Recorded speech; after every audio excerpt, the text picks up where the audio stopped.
woke up at about 10:35 a.m. Central Time. They completed the final major maneuver of the flight, that being the return trajectory correction 3 burn.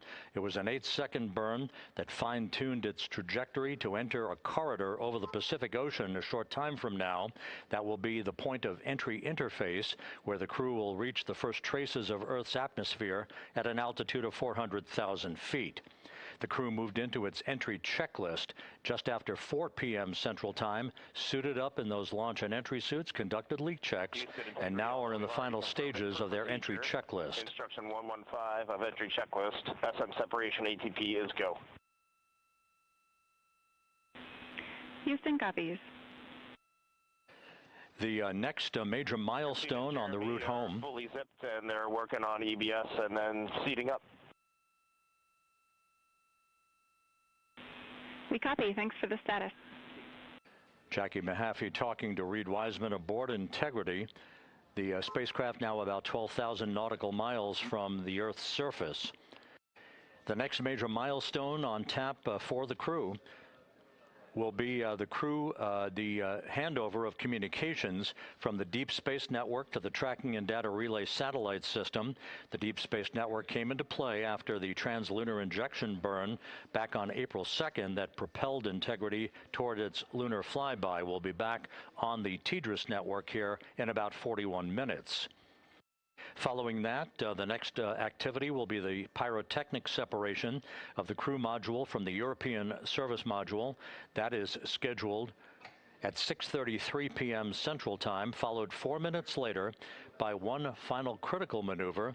That will be a 19-second burn of Integrity's thrusters in what is called the crew module raise burn. Now, what that does is it basically acts. If you were sitting in a reclining chair, you'd basically tilt yourself back. It raises the aft end of Integrity ever so slightly, and that is the final opportunity for us to fine-tune the angle of attack of Integrity through the area of peak heating at entry interface. That will come a bit later on, about an hour and 18 minutes from now. So after the raise burn, we will be in the final orientation that will minimize any peak heating on the heat shield of Integrity, and prior to the time the crew enters the Earth's atmosphere at an altitude of 400,000 feet. Entry interface. This is the critical time where the crew will reach the first traces of Earth's atmosphere at an altitude of 400,000 feet, traveling 34,882 feet per second. Just 24 seconds after entering the Earth's atmosphere, we will experience a communications blackout expected to last 6 minutes in duration. This is planned, and it is caused by the interaction of the velocity of Integrity with the friction of Earth's atmosphere. There will be a buildup of plasma around the vehicle, and that ionization will prevent any communications with the crew and any receipt of data by flight controllers here in Mission Control. That blackout is scheduled to begin at 6:53 and 54 seconds p.m. Central Time. Again, a 6-minute blackout that will end, if all goes as planned, at 6:59 and 55 seconds p.m. Central Time. At that point, we expect to regain communications with the crew and a reacquisition of data through the Tracking and Data Relay Satellite System. We will have a series of roll maneuvers. These are computer commanded that will roll the vehicle slightly to the left, then back to the right. That will bleed off excess energy as we begin our peak period of velocity. We expect to reach a maximum velocity of 24,661.21 miles per hour, equivalent to about Mach 33 times the speed of sound, shortly after we enter that blackout period. Once we exit the blackout period, of course, we're in the denser regions of the Earth's atmosphere, and then we get set up for the parachute deployment sequence. First, the deployment of 3 forward bay cover chutes that will pull essentially the top forward bay cover off the very top of the Integrity vehicle. That will be followed by the deployment of drogue chutes, and then the final deployment of a series of 3 main parachutes at 7:04 and 44 seconds p.m. Central Time. From that point on, it is about 3 minutes or so until splashdown. Splashdown scheduled at 7:07 and 8 seconds p.m. Central Time. at a gentle speed of 19 miles an hour. So just to give you some perspective, at the time that we enter the Earth's atmosphere, we're traveling somewhere around Mach 32. We will splash down at a speed of about 19 miles an hour. The G-forces that will build on the crew members inside Integrity will build to about 3.9 Gs. That is what is expected and what they have trained for and what the spacecraft is designed to support.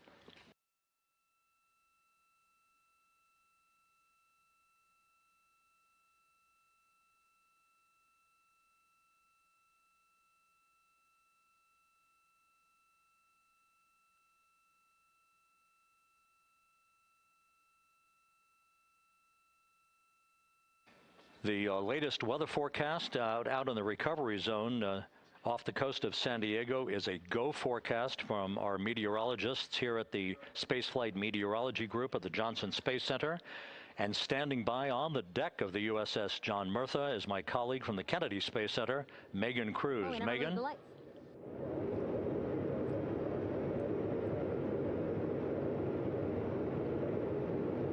Hey there, Rob. Yeah, welcome to the bow of the USS John Murtha. This is where we will report out live updates from the ship as NASA and the U.S. military work to recover our Artemis II astronauts in just about an hour and a half. How exciting. Now, right now, as you can see, we are out in the Pacific Ocean. We are just west of San Diego. We're actually staged about 6.5 miles away from where we expect Orion to splash down. And then we will incrementally move closer. So at the time of splashdown, we'll be about 5 miles away, and then we will move to 3.2 miles away. At that point, we'll pause, make sure that all the debris that might be coming down with Orion, because basically some parts of like the parachute system, they're jettisoned off Orion during descent. So we'll just want to make sure that those all land in the water and that we are safe to move even closer. So we will make sure that we can move a little closer, and at that point we will move to a mile away from Orion. And at that point the ship will circle the capsule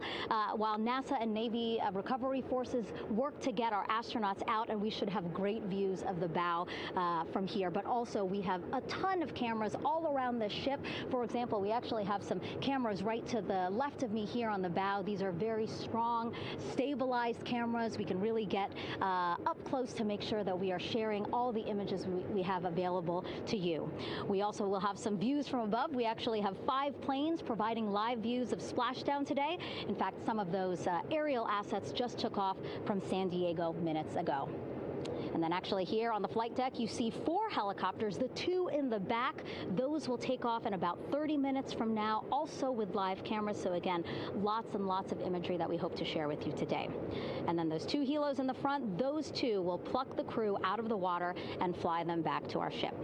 Now, the combined team here on the ship, more than 550 people, left San Diego 4 days ago, and since then I've watched different teams train every day, rehearse, final preps to make sure that they're ready for today. So to give us more of an update about how recovery is going on right now, why don't we turn over to Paul here, Paul Sierpinski. He is the Assistant Artemis Recovery Director. Great to have you here, Paul. Great to be here, thanks. Absolutely. So you just left the landing forces operations center here on the ship. How are we looking for recovery?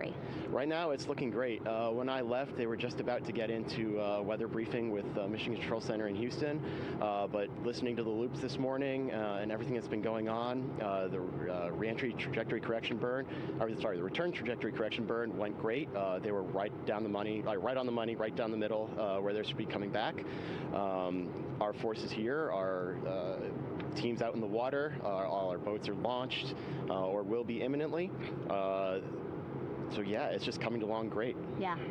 It's really nice to see. We did see some of those boats float behind us. We were hoping to give you a live view, but of course they floated right out of the camera shot as you came to us. But so basically the team right now here on the ship, basically like monitoring mode, but really things will pick up about 15 minutes after splashdown. Yeah, so a couple minutes before splashdown, things start happening really, really fast. Mm-hmm. Some events during the re-entry, they're maybe a second or two apart, and so it just takes a whole lot of effort and a lot of updates back and forth between us and Houston to try to keep track of everything that's happening, all in real time. And then after splashdown, that's when the recovery team really kicks into high gear.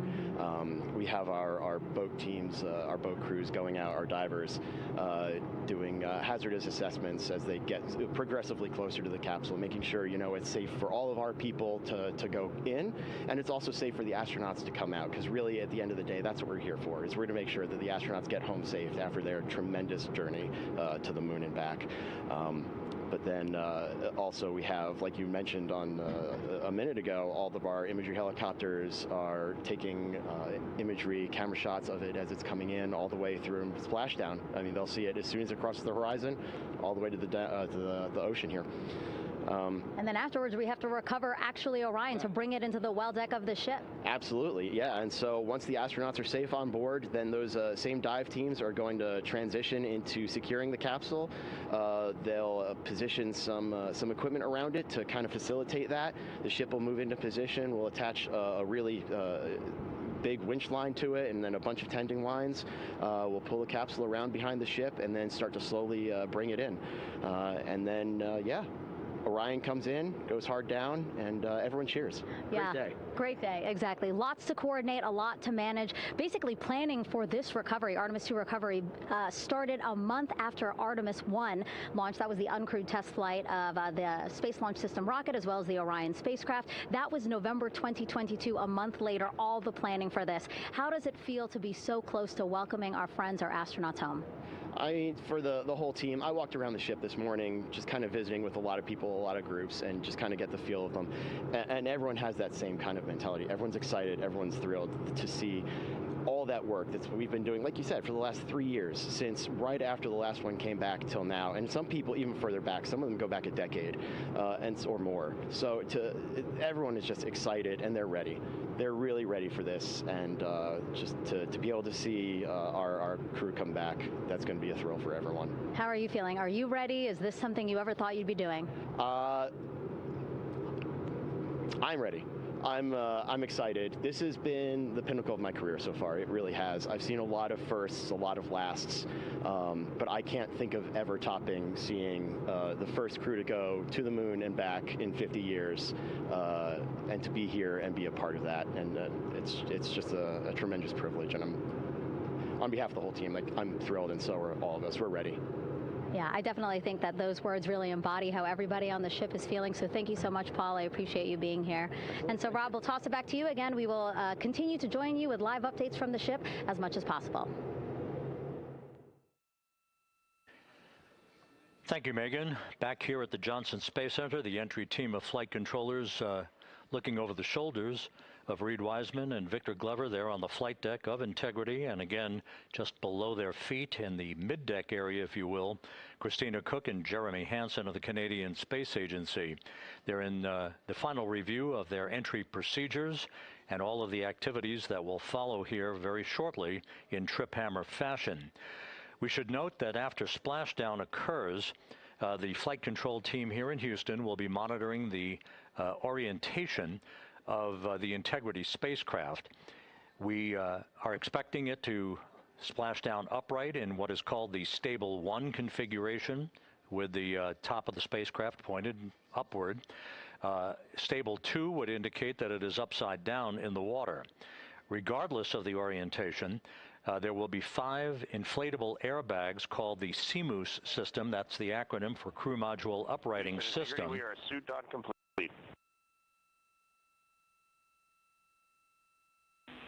Houston copies. Reed Wiseman acknowledging that the final steps in suit donning are now complete for the crew. Leak checks have been completed earlier. The CMOOS system, those 5 inflatable airbags, will be inflated with helium. Those airbags will ensure that the vehicle remains upright. While that activity is going on, the flight control team here will be checking the systems on Integrity, also making sure that there's no leakage of toxic gas from the spacecraft. It should take about 15 minutes from splashdown to the power down of all of the systems on Integrity. And at that point, assuming everything is in a nominal fashion, then the green light will be given for the Navy recovery teams to begin to make their way closer to Integrity to begin the erection of a large inflatable life raft called a front porch that will be buttressed up alongside the hatchway to the spacecraft. That life raft will be used to bring the crew members out of this vehicle once the hatch is open, one by one. They'll get their land legs back after 9 days of weightlessness before they're put in harnesses to be hoisted one by one in sequential fashion in an alternating fashion to the two hovering Navy helicopters overhead. Houston Integrity for status. Go ahead. Seats 3 and 4 are connecting umbilicals. We're going to be stepping into leak check soon. 1 and 2 will be seated. 3 and 4 will be free float, and we'll configure EPROC accordingly. Houston, copies all. Reed Wiseman talking about the current procedures with the suiting of the crew members and subsequent leak checks, a final leak check for all 4 crew members. Everything is actually running a few minutes ahead of schedule. So once the life raft is inflated next to the Integrity spacecraft and the recovery teams have arrived alongside of the vehicle, the hatch will be open and the crew members will be brought outside into that front porch, as it is called, one by one. They then will be hoisted into the hovering helos overhead, and those helos then will turn around once the 4 crew members are on board, 2 for each helicopter, and will head back to the ship. That should be about a 10 to 15 minute transit. Once the helicopters land on the deck of the USS John Murtha, the crew members will be exiting those helicopters and brought into medical bay on the deck on the ship itself for comprehensive medical exams. They will spend a period of time yet to be determined on board the USS John Murtha before they are flown by helicopter to the shore in San Diego, to the San Diego Naval Air Station, and ultimately will board a NASA jet for the flight back to the Johnson Space Center here in Houston. Just to recap some of the key times that are coming up. We are expecting the separation of the crew module from the service module just 43 minutes from now. That is expected to occur at 6:33 p.m. Central Time, 7:33 p.m. Eastern Time. That will be followed just 4 minutes later by the crew module raise burn, the use of Integrity's thrusters one final time in a 19-second burn to slightly tilt the vehicle up into the correct orientation or angle of attack to ensure that it enters the Earth's atmosphere at the right angle, if you will. That will help deflect the buildup of heat against Integrity's heat shield.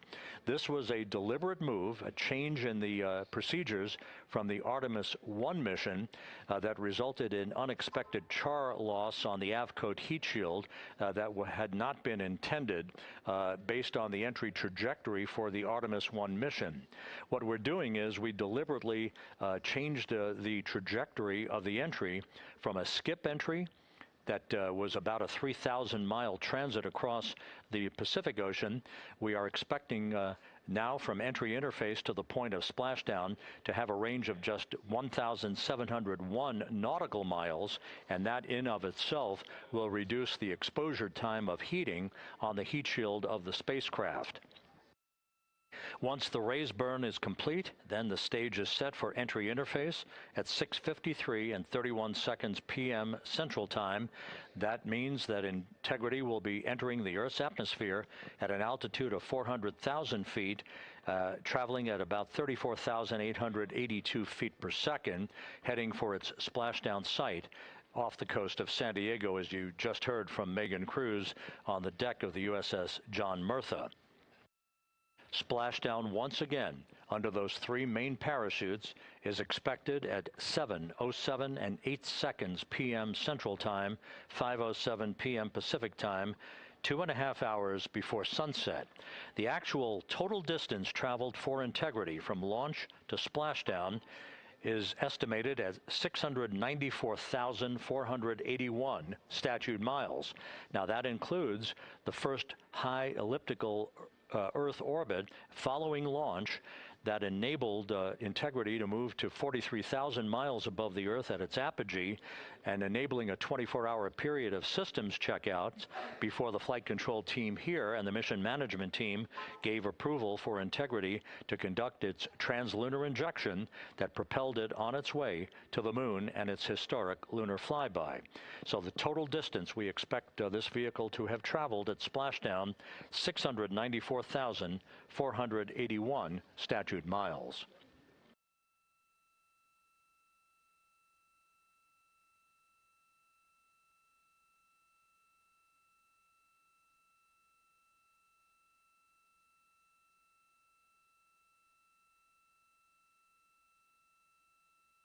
With everything proceeding on track and on time aboard Integrity, the vehicle system's in excellent shape as the Earth grows larger in the field of view.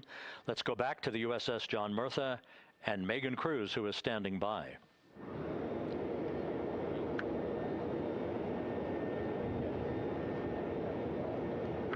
Hey, yeah, Rob, welcome back. Again, we are out in the Pacific Ocean, staged just about 6.5 miles from where we expect Orion to splash down now in just over an hour. How exciting, and the weather, awesome conditions here. I know you see some wind blowing around my hair, but really nothing to speak of when it comes to having to recover our astronauts, as well as no waves here, really.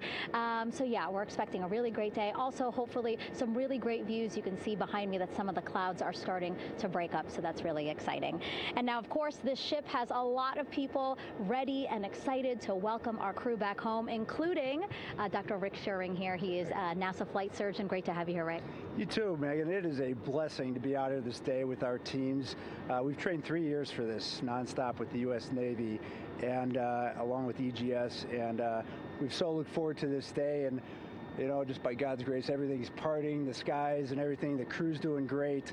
Looking forward to come back, and our teams are ready. So this is one of those days you've dreamt about, and now it's finally here, and we're ready, and just thankful to be a part of it. Yeah, and you play a really integral role. When was the last time you spoke to the crew, and how are they feeling in this last hour before splashdown? Sure. Yeah, so the crew woke up, when they splashed down, they were woken up about 8.5 hours ago.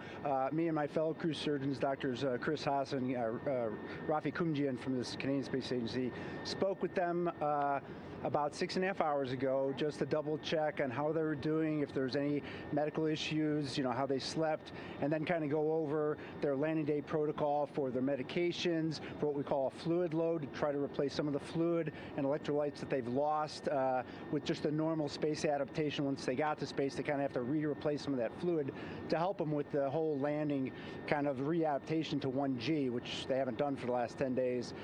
And then just kind of let them know how things are going to play out, you know, out with the open water teams all the way until we finally get to the med deck. So they were very pumped up, very hurried though. They had a lot of cabin configuration, a lot of things to get ready. So they're excited, but also very focused on the job that they had to do. So like again, we've trained a long time for this, and we're ready.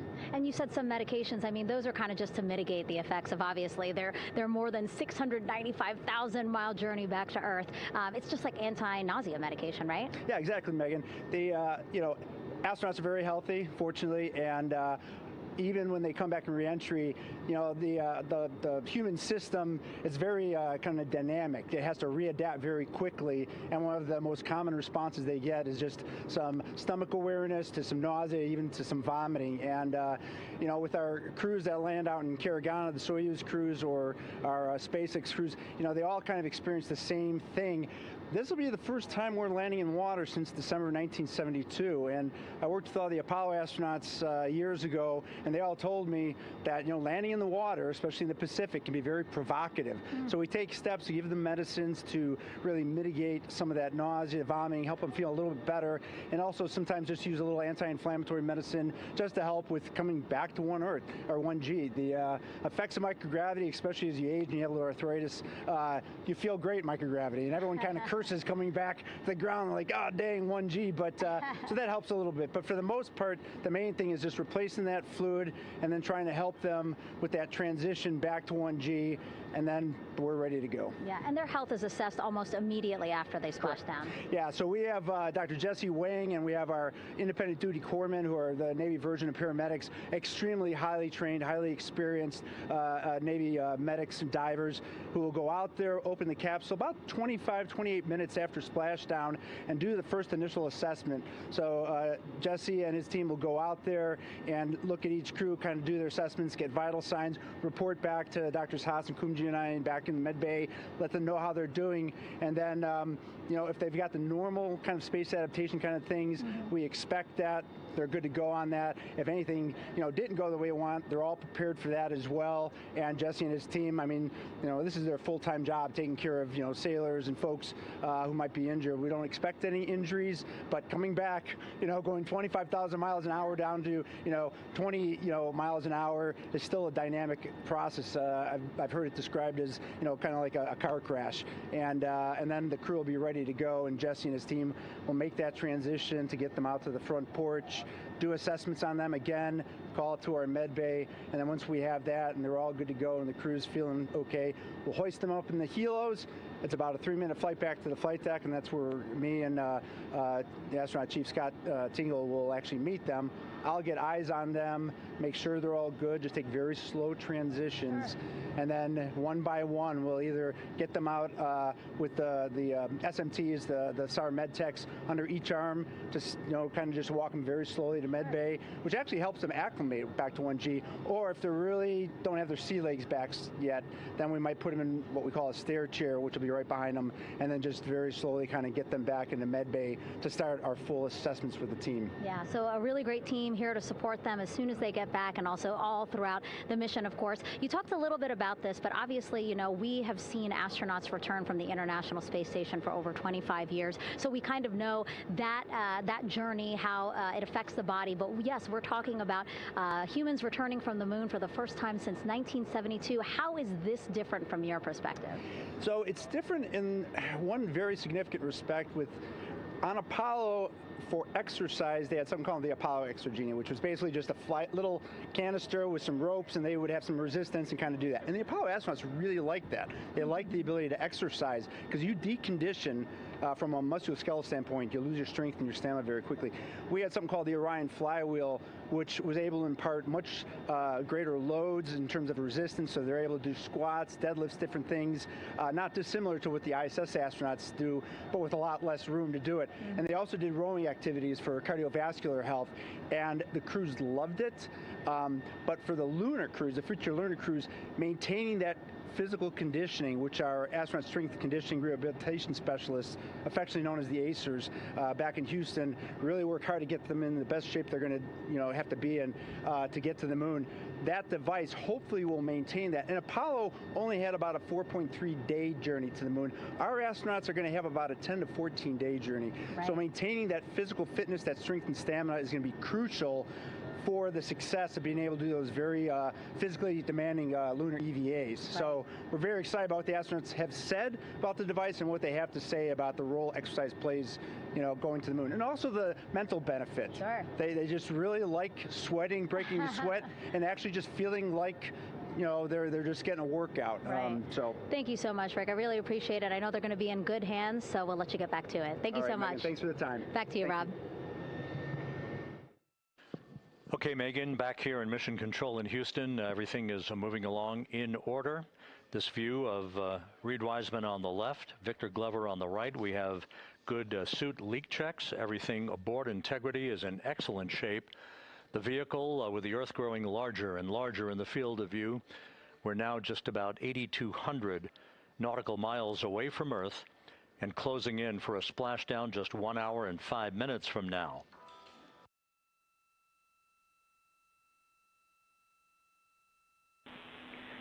Integrity, just under a minute till your GPS maneuver initiates, and both GPS units look eager to acquire. Outstanding. Seats 3 and 4 are working on seat strap in now. Houston copies. Once again, as we start to close in on some of the major milestones, the first one coming up in just 31 minutes. And Integrity, just confirming the LCG gas trap was able to be closed out. Affirmative. Copy. Crew module, service module separation scheduled just 31 minutes from now.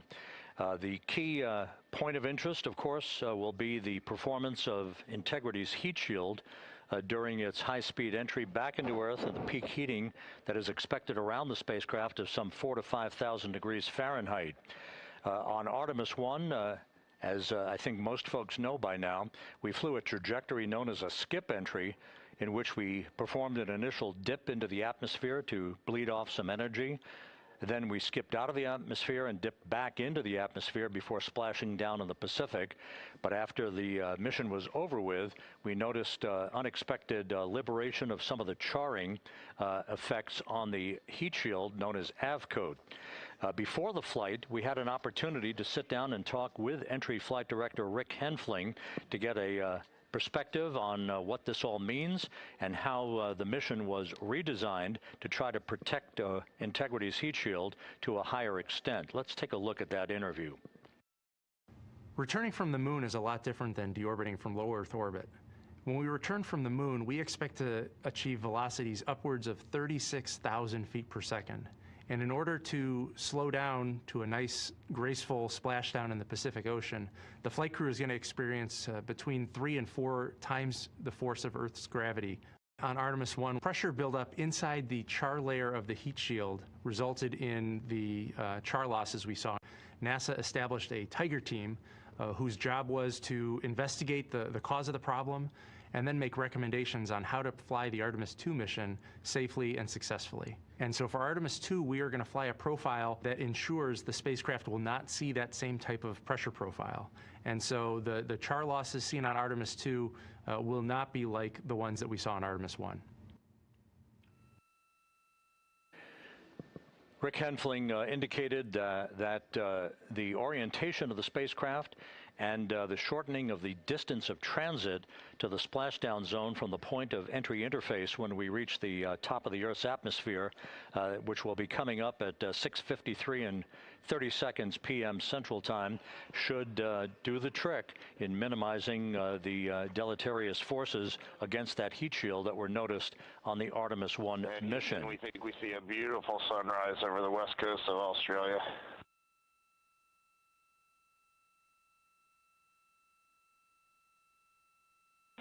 We copy.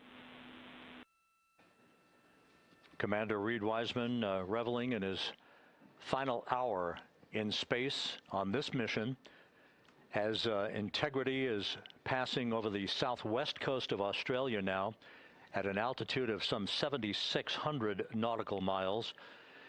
That will begin the southwest and northeasterly transit across the Pacific Ocean. Let's talk a little bit more about some of the highlights and some of the numbers associated with the points of interest here. We are 27 and a half minutes away from crew module, service module separation. That will be followed about 3.5 minutes later by the raise burn that we've discussed, a 19-second burn of Integrity's thrusters to fine-tune its angle of attack as it enters the Earth's atmosphere. Entry interface is scheduled 47 and a half minutes from now. That's the point at which we will reach the top of the Earth's atmosphere, traveling about 34,882 feet per second at an altitude of 400,000 feet. Just 24 seconds after entry interface, we will begin a blackout period of 6 minutes in duration at 6:53 and 54 seconds p.m. Central Time. Now, right about 10 seconds after the blackout period begins, we are expected to reach peak speed, which would be 24,661 miles an hour. That'll be about 103 miles an hour short of the velocity record set by the Apollo 10 astronauts, Tom Stafford, Gene Cernan, and John Young, when they returned from the moon on the Apollo 10 mission in 1969. That blackout period is expected to last 6 minutes in duration At 6:54 and 52 seconds p.m. Central Time, we'll reach our peak heating period of about 4,000 to 5,000 degrees while we're in a communications blackout from Integrity and its astronauts. That blackout should end at 6:59 and 55 seconds p.m. Central Time, at which point we expect to regain communications with the crew.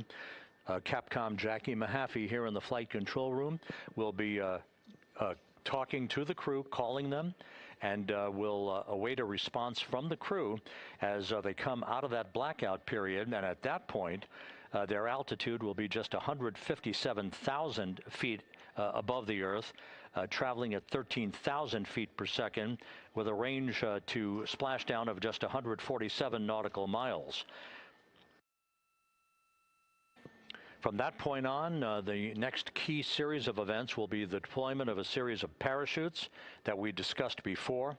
First, the forward bay cover chute deploy that will pull the forward bay cover away from the top of Integrity, followed by drogue chute deploy, and then the main chute deploy that's expected at 7:04 and 44 seconds p.m. Central Time. That will begin the gentle descent of Integrity towards its splashdown at just a velocity of just 19 miles an hour, and that will begin the recovery operations that you just heard Megan Cruz discuss with her folks on the USS John Murtha. All of Integrity's systems in great shape. The crew is suited up. Leak checks complete as we stand by for the next major milestone, which will be the crew module service module separation just 24.5 minutes from now.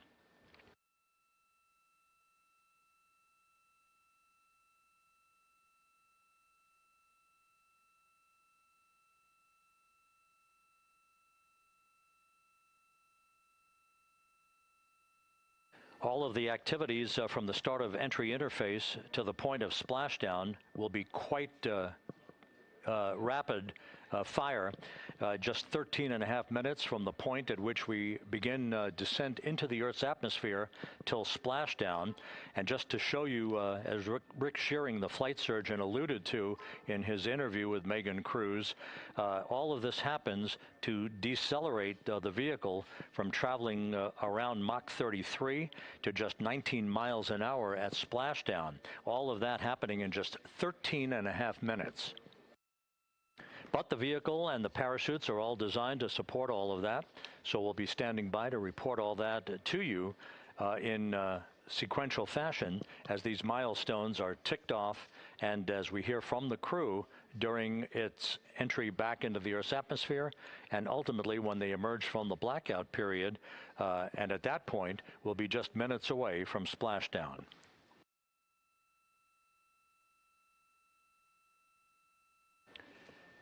So with all of those preparations ongoing, we can return here briefly for another report from the USS John P. Murtha and Megan Cruz. Megan?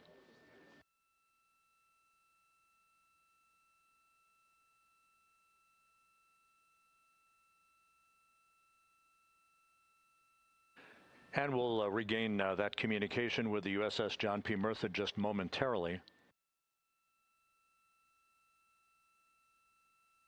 In the meantime, everything is on track aboard Integrity. The flight control team here in Houston, led by Entry Flight Director Rick Henfling. The voice you will hear talking to the crew is that of Jackie Mahaffey. She will be reporting everything to the crew and receiving their reports as they enter the Earth's atmosphere for their 13.5-minute plunge back into the atmosphere for splashdown off the coast of San Diego. Now we have the ship back with us and Megan Cruz aboard the USS John P. Murtha. Megan? 11 balloon, right?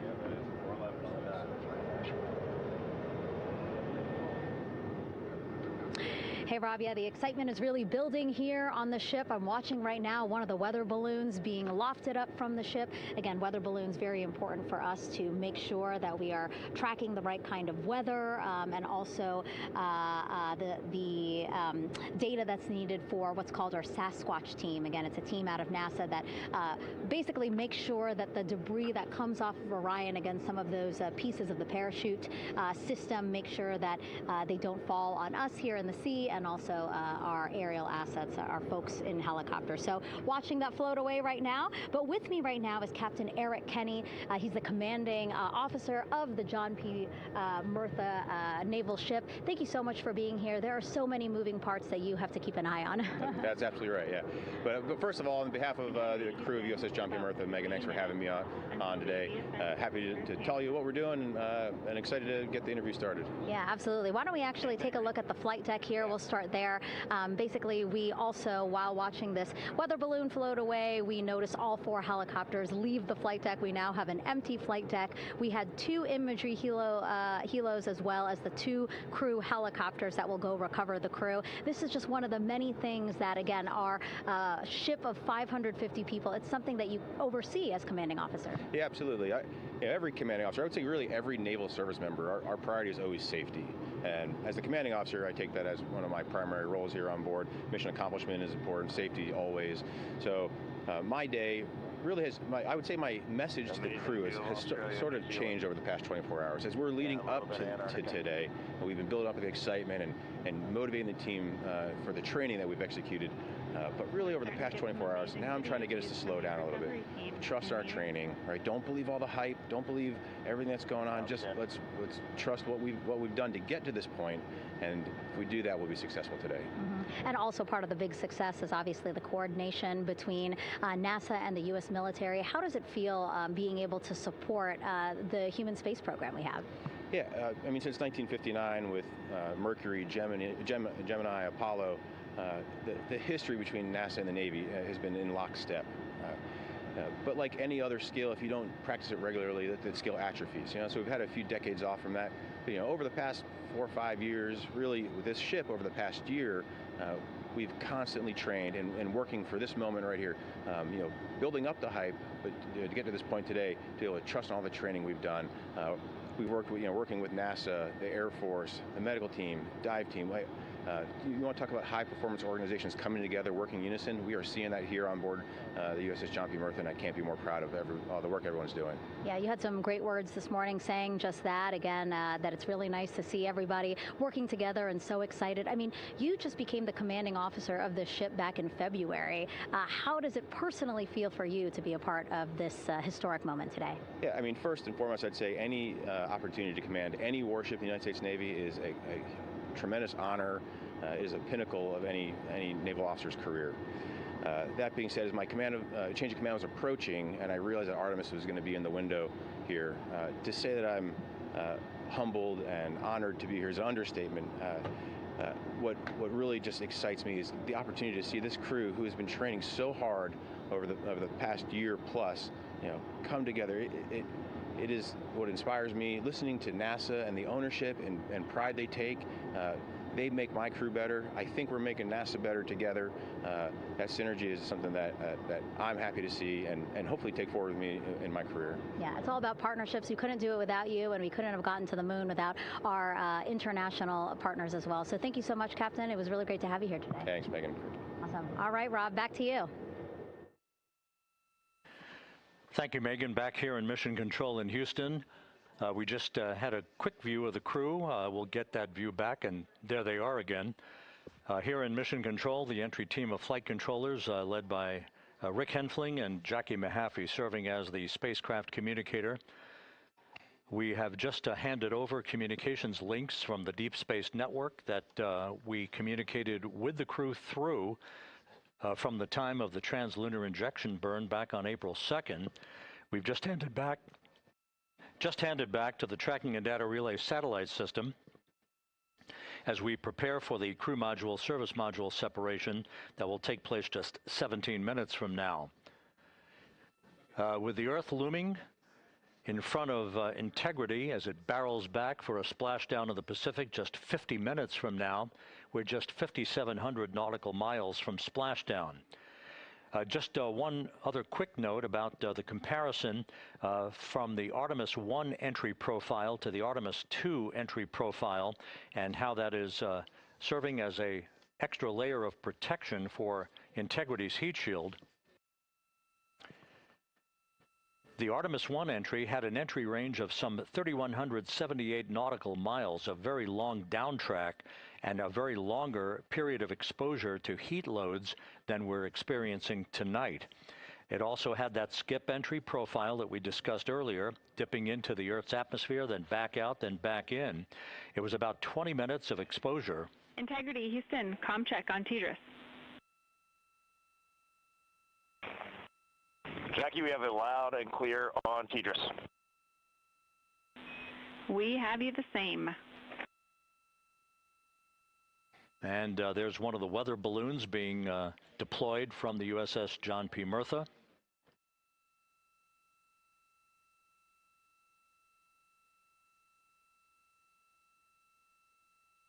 So the Artemis I entry had the vehicle. Any update on GPS? We haven't seen it track in yet.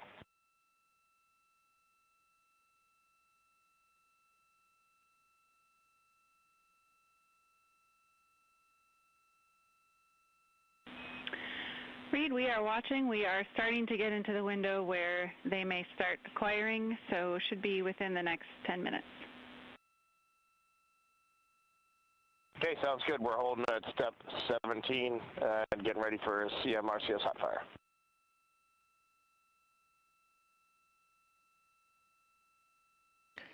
And that exchange indicating that we are expecting to acquire data from the GPS system on board. That'll be a navigational tool that will basically tell Integrity's computers that they're on track down the center line of the corridor for the entry interface that will lead them to their splashdown point. Once again, the Artemis I entry exposed the heat shield for about 20 minutes of peak heating. For Artemis II, we're going to reach a downtrack distance of 1,701 nautical miles from the point of entry interface with just 14 minutes of duration. And it's basically a different angle of attack, a little bit steeper angle of attack that will protect the heat shield from excessive heat loads. So that is the difference between Artemis I and Artemis II, all designed into this mission to gather data, to protect the heat shield, since the Artemis III mission and beyond will have a different designed heat shield that will allow that skip entry type of profile to be resumed for all of the future missions coming back from the south pole of the moon when we initiate lunar landings. So we've handed over to the tracking and data relay satellite system. That's where we'll have communications for the rest of the flight. Just to give you some time hacks here, we're 13.5 minutes away from crew module, service module separation, and just 17 minutes away from the raise burn, that 19-second firing of the thrusters that will basically be the final fine-tuning of the angle of attack for Integrity as it enters the Earth's atmosphere.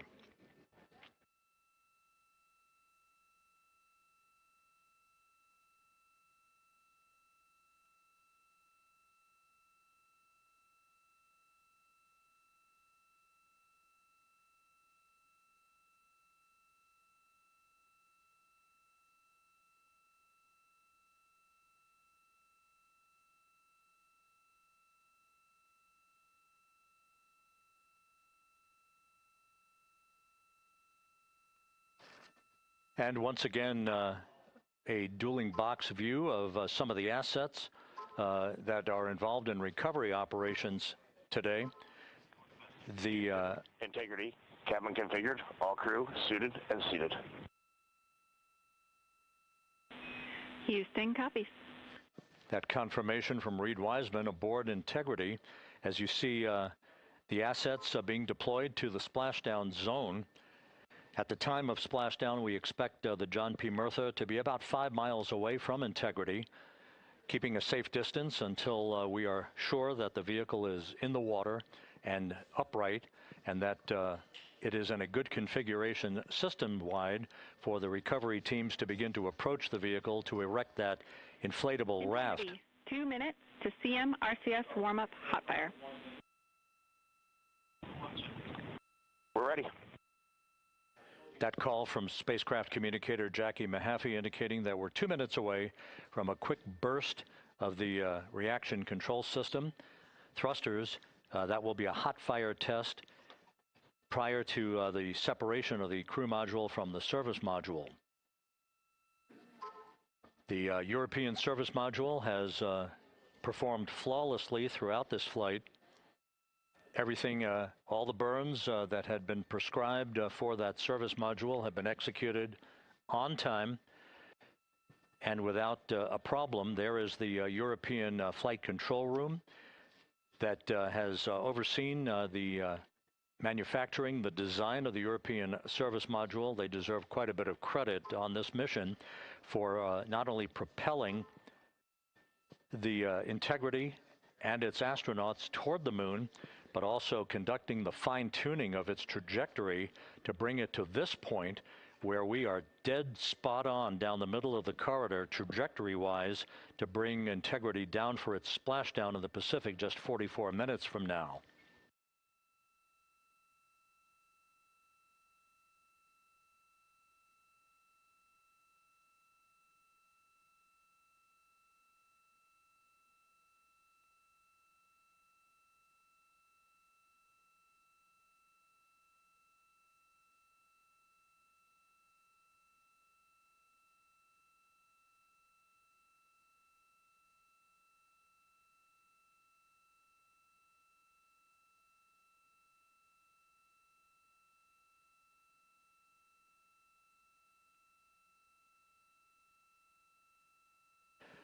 What you're looking at is a computer-generated visualization based on real-time telemetry from Integrity, currently traveling about 16,000 miles an hour.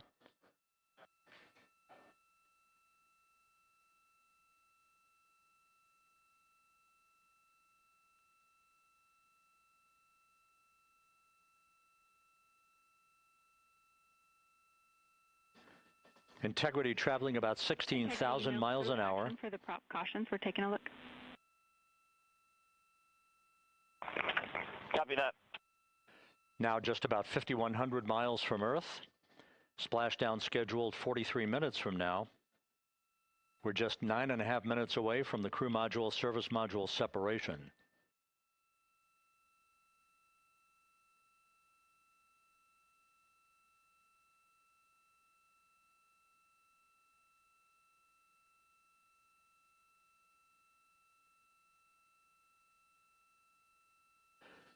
We are confirming. Integrity, we are assessing details, but so far looks like a good hot fire. Looks good on board, Jackie. Thank you. And Jackie Mahaffey took the words out of my mouth. I was just about to say that we had a good hot fire test of the thrusters in advance of the crew module service module separation that's coming up just 8.5 minutes from now. This will begin the period in which we will have rapid-fire succession of critical activities on board that will lead to entry interface just 28 minutes from now, where the vehicle will enter the Earth's atmosphere at an altitude of 400,000 feet. The time of entry interface, 6:53 and 30 seconds p.m. Central Time.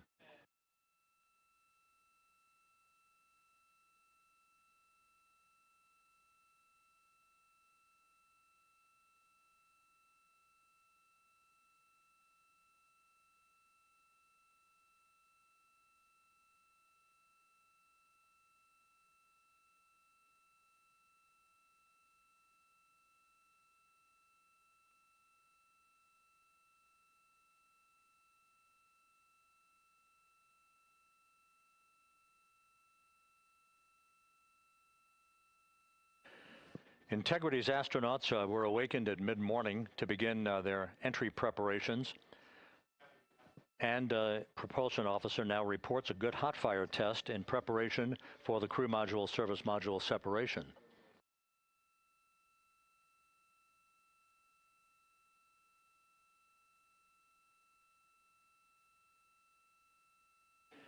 We're now inside 41 minutes until splashdown. Integrity Houston, we have confirmed a good CMRCS hot fire, and although we are not seeing GPS acquired yet, you can skip the troubleshooting steps in 157 for now.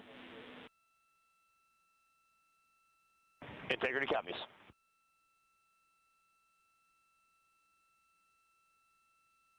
That GPS discussion indicating that we will be acquiring navigational data for Integrity through the Global Positioning System equipment on board. We just don't have it yet, but we will. All of Integrity's systems are in great shape to support its high-speed entry into the Earth's atmosphere. It, once again, will reach a peak speed of 24,661.21 miles an hour. You're calling GPS. We at least have GPS 1 looking good on board.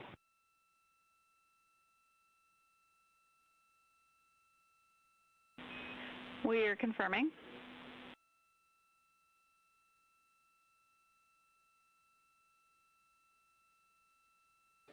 The Guidance, Navigation, and Control Officer here in Mission Control confirming that we have good lock on GPS data. We are on a communications link now through the Tracking and Data Relay satellite system. Now, following splashdown, we're going to lose that link and go to what's called a VLDR, a very low data rate communications link, so that we can talk to the crew inside Integrity as they are on the water.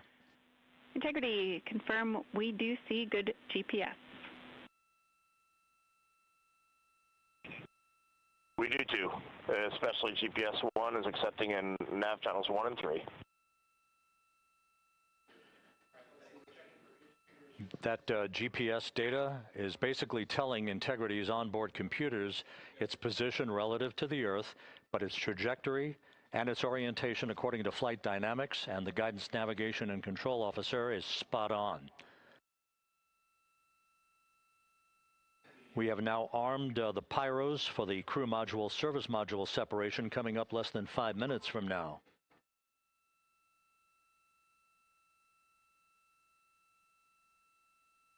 Once again, just 10 seconds after entry interface, we will see Integrity reaching its peak speed of 24,661.21 miles per hour. That will be just seconds before we begin a 6-minute blackout period. Integrity, Houston.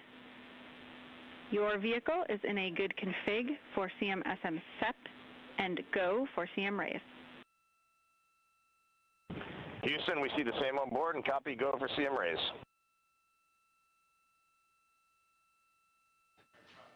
That CM raise referred to as the slight firing of 19 seconds by Integrity's thrusters with a change in velocity of 9.9 feet per second, a slight nudge of the aft end of the vehicle so that it's tilted a bit upward, providing the final angle of attack as the vehicle enters the Earth's atmosphere.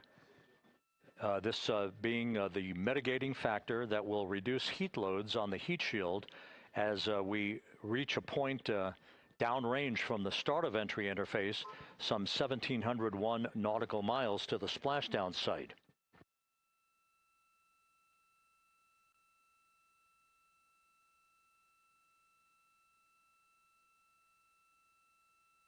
Integrity systems in excellent shape. We are currently 3,300 nautical miles left in this mission. Splashdown scheduled 36 minutes, 39 seconds from now.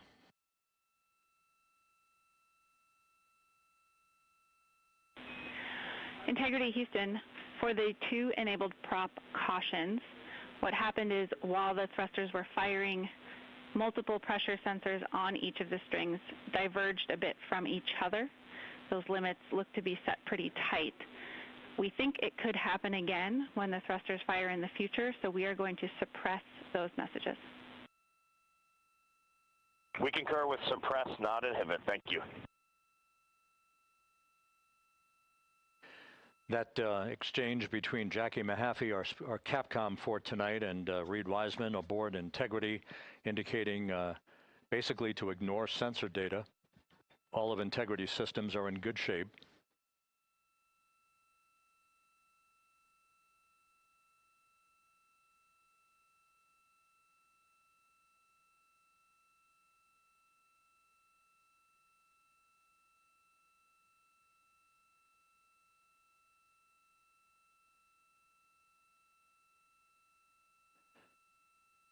Now, coming up on about 90 seconds till the crew module, service module separation.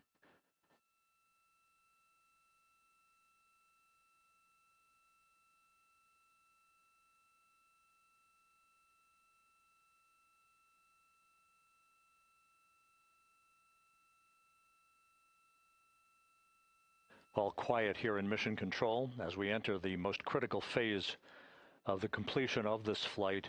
All of the preparatory activities leading up to the vehicle entering the Earth's atmosphere just 21 minutes from now.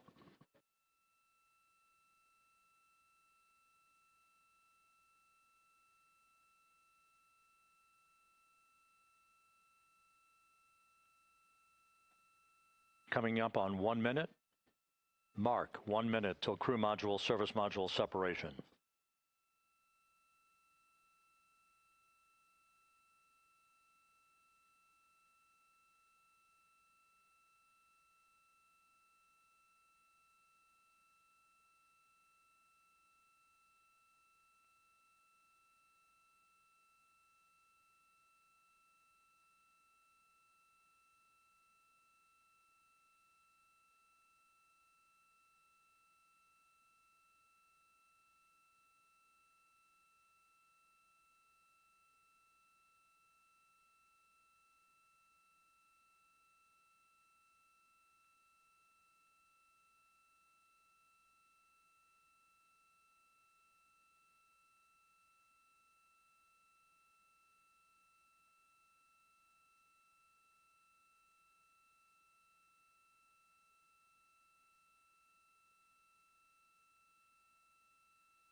And we have confirmation of crew module, service module separation, and a great view, albeit momentarily.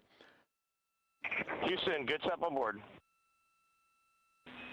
Houston copies and concurs. The European service module now separated from Integrity, a job well done. Integrity, no action for the 4 CDH cautions. Those are SM related, not applicable. Integrity.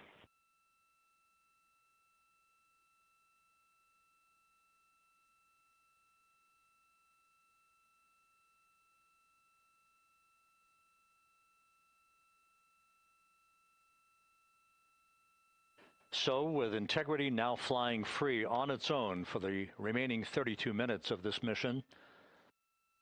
Next up, the raise burn, a 19-second firing of Integrity's thrusters. Good GPS 2.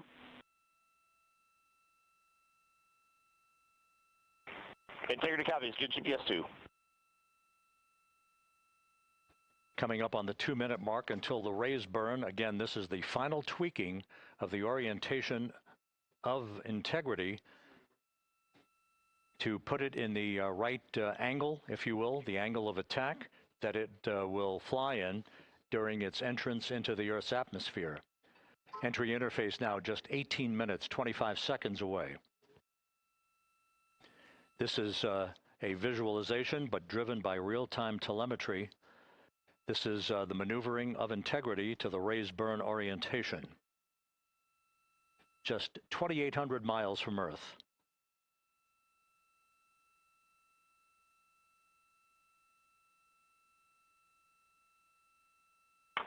Houston, we got a great view of the European service module out the window with the sun hitting the side and the solar rays and the NASA worm right there. It's a beautiful looking machine.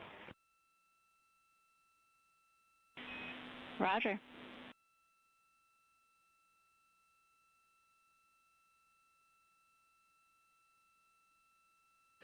And we have completed the maneuver to the raise burn orientation, 1 minute away from the raise burn.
And the crew module raise burn is underway, a 19-second firing of the thrusters, and we have a completion of the burn.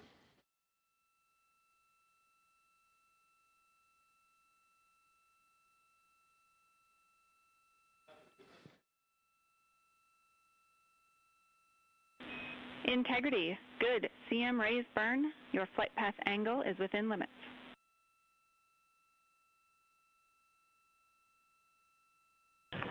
Integrity copies. Looks good on board, Jackie.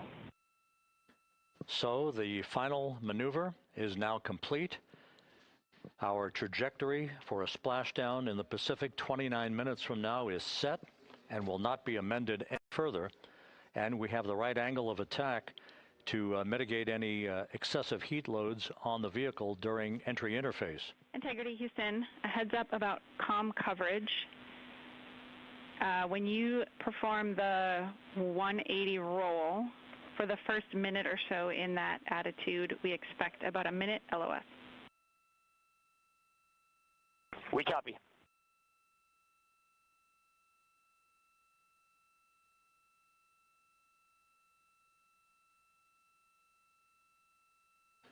So for those who are watching the series of events coming up, we will enter the first traces of Earth's atmosphere 14 minutes, 45 seconds from now. 6:53 and 30 seconds is what is pegged for entry interface at an altitude of 400,000 feet, traveling at approximately 34,800 feet per second, range to touchdown or splashdown 1,701 nautical miles. 24 seconds after entry interface, we will enter a 6-minute blackout period in which we will lose communications with the crew. This is expected due to the buildup of plasma around the vehicle. That's an ionization effect due to the collision, if you will, of the velocity of the spacecraft with the friction of the Earth's atmosphere. That 6-minute blackout is expected to begin at 6:53 and 54 seconds p.m. Central Time. During that period of time, we will reach our peak speed of 24,661 miles per hour. That comes just short, based on unofficial data from the flight dynamics officer right now, will come just short of the velocity record set by Apollo 10 of 24,791 miles per hour in 1969. We expect peak heating on the vehicle at 6:54 and 52 seconds p.m. Central Time, a minute and 22 seconds into entry interface. At that point, we will be just 204,000 feet above the Earth, traveling at 33,000 feet per second. The blackout period is expected to last 6 minutes. We expect that blackout period to end at 6:59 and 55 seconds p.m. Central Time. From the end of the blackout period until splashdown, it is just 7 minutes, at which point we'll start deploying the series of parachutes to slow Integrity down to an ultimate splashdown velocity of just 19 miles an hour. We see the same, waiting for the 180 rolls.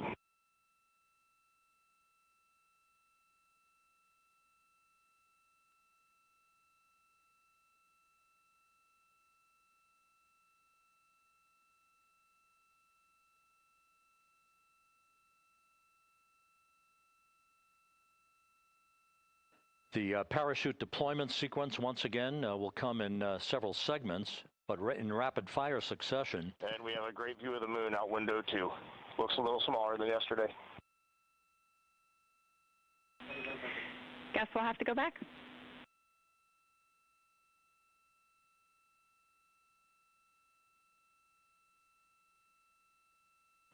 Reed Wiseman and Jackie Mahaffey exchanging discussion on a view of the moon that Integrity's astronauts are seeing in the final minutes of this mission that will be completed with splashdown just 25 minutes from now. 3 forward bay cover parachutes will be used to pull the forward bay cover off the top of the vehicle. Then 2 drogue parachutes will be deployed to slow and stabilize the crew module during its descent, followed by 3 pilot parachutes that will lift and deploy the main parachutes from the forward bay. The final sequence will have 3 main parachutes deployed. These will be 116 feet in diameter, each main parachute approximately 265 feet long when reefed. The parachutes will ultimately slow Integrity down from its peak speed of almost 33 times the speed of sound to a gentle 19 miles an hour at splashdown.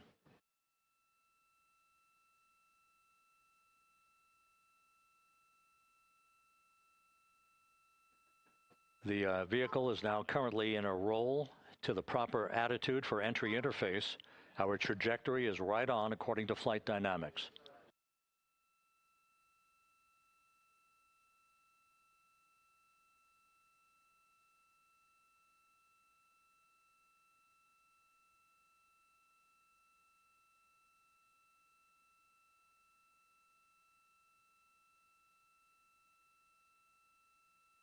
Integrity is on a trajectory from southwest and northeast across the Pacific Ocean, descending at a rate of 15,000 feet per second.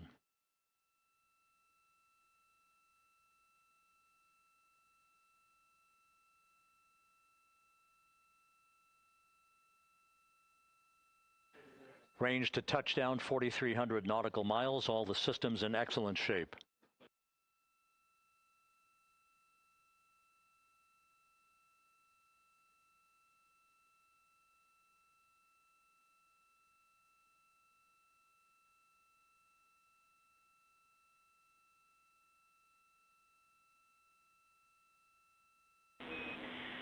Integrity, Orion in the EI roll 180 attitude.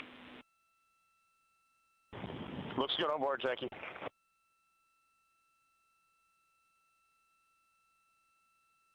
This view out of one of Integrity's windows. We had a call for 3 good baros. Those are barometric pressure sensors that feed altitude and rate of descent information to Integrity's computers that will trigger the parachute deployment sequence. We are less than 9 minutes away from entry interface, 22 minutes from splashdown.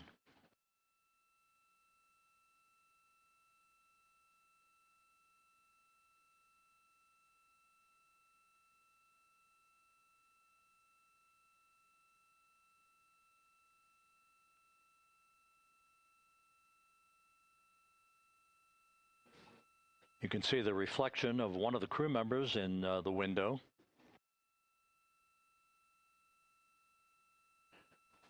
Out in the Pacific, the weather conditions remain go. Just a few clouds, some scattered clouds, winds at 10 knots, wave heights just about 4 feet. A gentle day in the Pacific for the homecoming of Integrity's astronauts.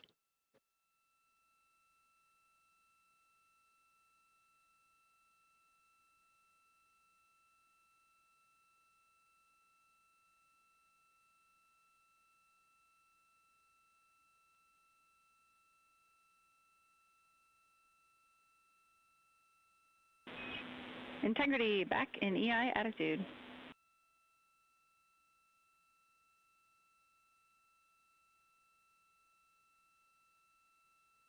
We see the same on board, Jackie.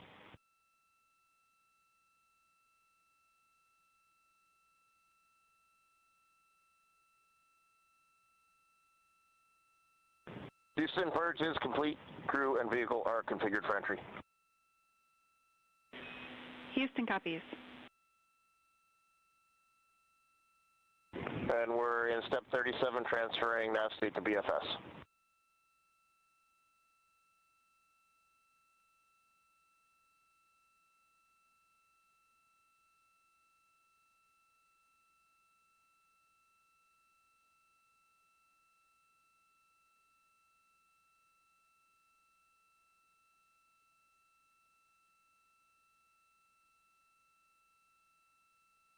And Houston, in instruction 509, we are not below 0.2.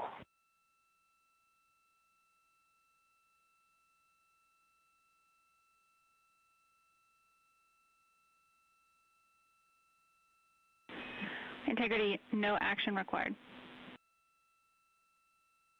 Integrity.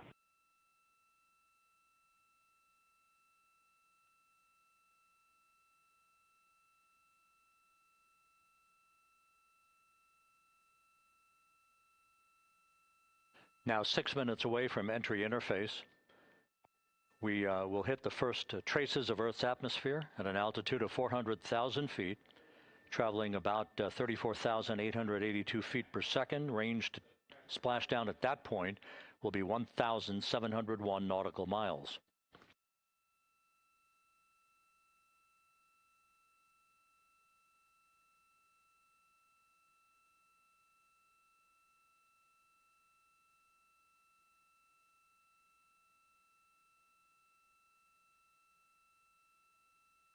And once again, just a reminder, some 24 seconds after entry interface, we do expect to lose communications with the vehicle and the crew during a 6-minute blackout period when a plasma shield will build up around the spacecraft due to the ionization, due to heating effects. And Flight Dynamics has just confirmed we will have a blackout period of exactly 6 minutes in duration. And once again, that's due to the fact that a plasma buildup around the vehicle will prevent communications and data, so we will not be able to talk to the crew members at that time, nor will we receive data here in the flight control room. Houston, everything is looking good on board. Just confirm no pre-EI downloads. Houston concurs. That blackout period to begin at 6:53 and 54 seconds p.m. Central Time, and again will last about 6 minutes in duration.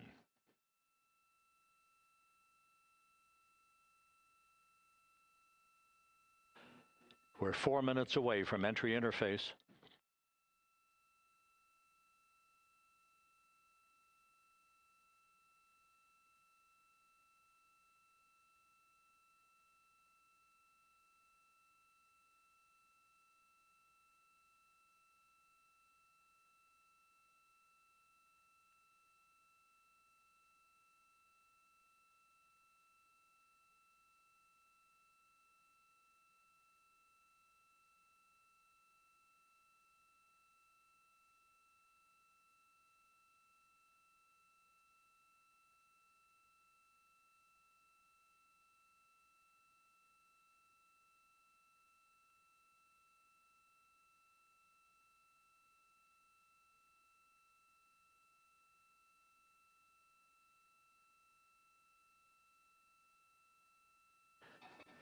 This view from Integrity as it crosses from southwest to northeast across the Pacific Ocean, 3 minutes from entry interface.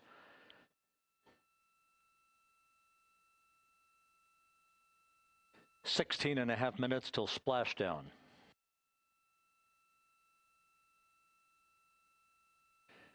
The USS John P. Murtha and the recovery team is on station and in position, as are the airborne imagery assets that we hope to receive imagery from as Artemis enters the Earth's atmosphere and through parachute deployment.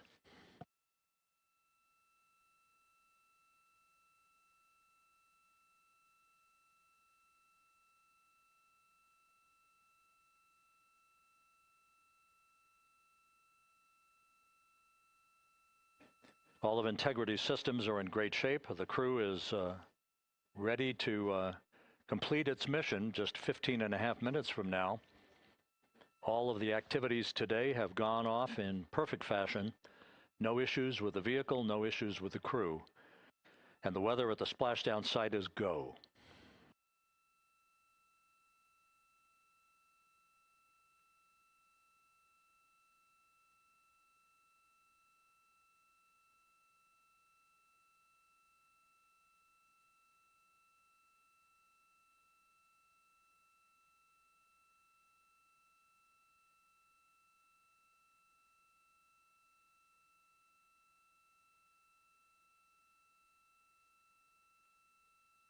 Coming up on 1 minute until entry interface.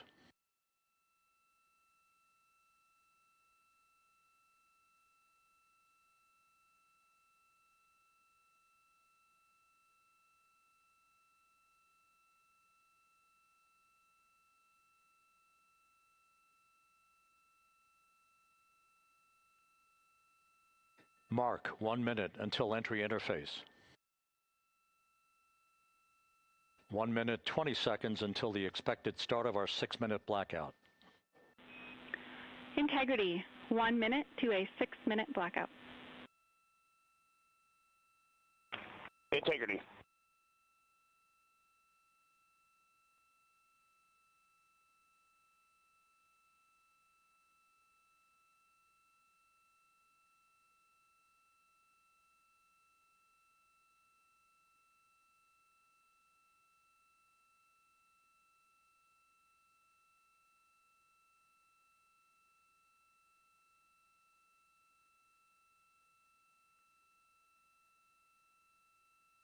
Ten seconds till entry interface.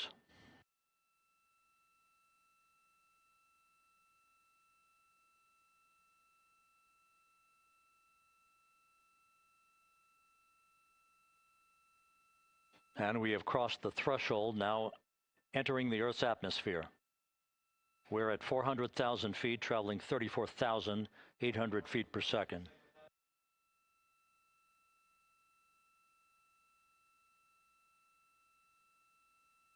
Time to splashdown, 13 minutes, 10 seconds.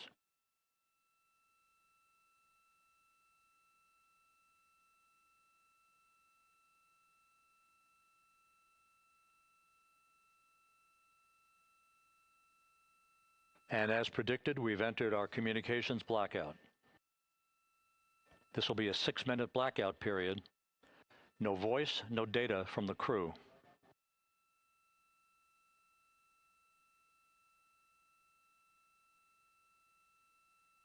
We're 30 seconds away from the anticipated point of peak heating on the vehicle, where temperatures will rise to about 4,000 to 5,000 degrees Fahrenheit.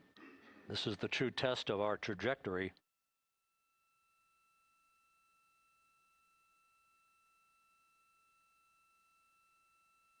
And from the G5 aircraft in the vicinity of the splashdown zone, this view of integrity. So that pinpoint of light shows the vehicle as it enters the period of peak heating in the Earth's atmosphere, the first tug of gravity being felt by Integrity's astronauts since their launch back on April 1st.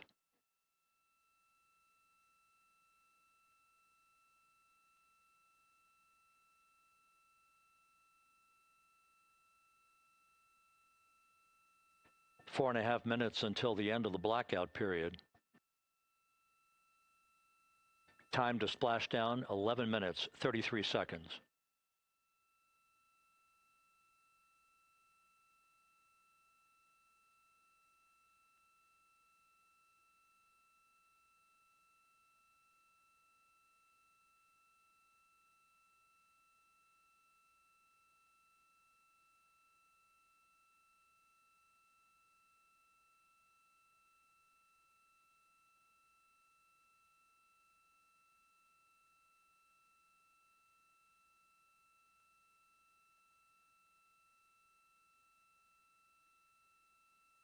The landing and support officer reports that the P3 has acquisition on Integrity.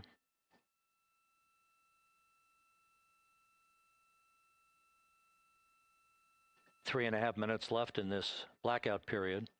This is a visualization of the plasma buildup around the spacecraft and the repelling of that heat on Integrity's heat shield.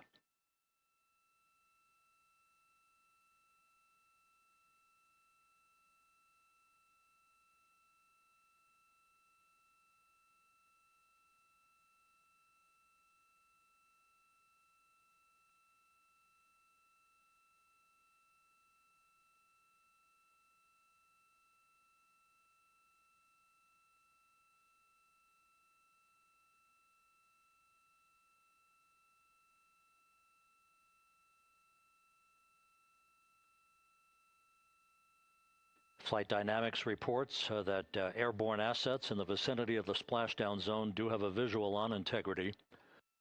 Still 2 minutes and 40 seconds left in our blackout period. Time to splashdown, 9 minutes, 35 seconds.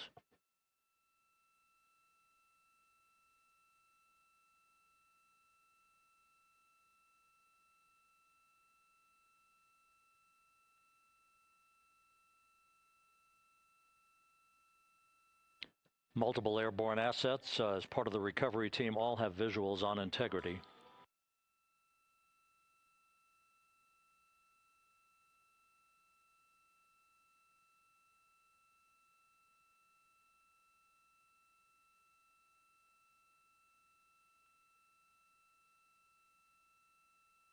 And the WB-57 flying in the splashdown zone also has a visual. And the Navy helos also have visuals.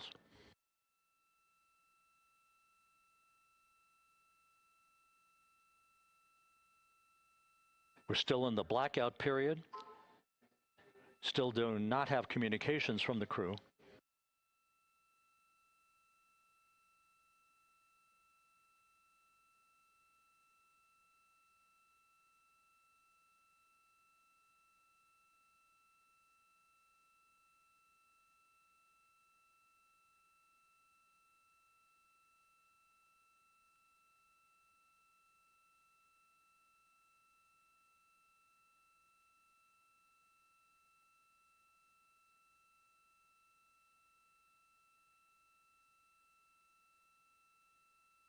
We're standing by for communications from the crew. We should be out of the blackout period less than a minute from now.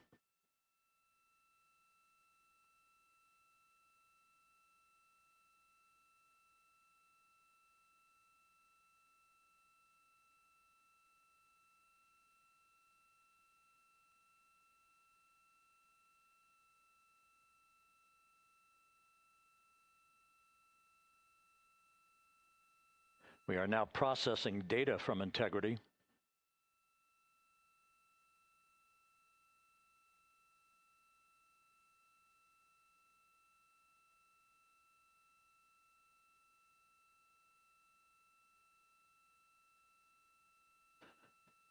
Landing and support officer reports the small boats are en route to the splashdown target zone.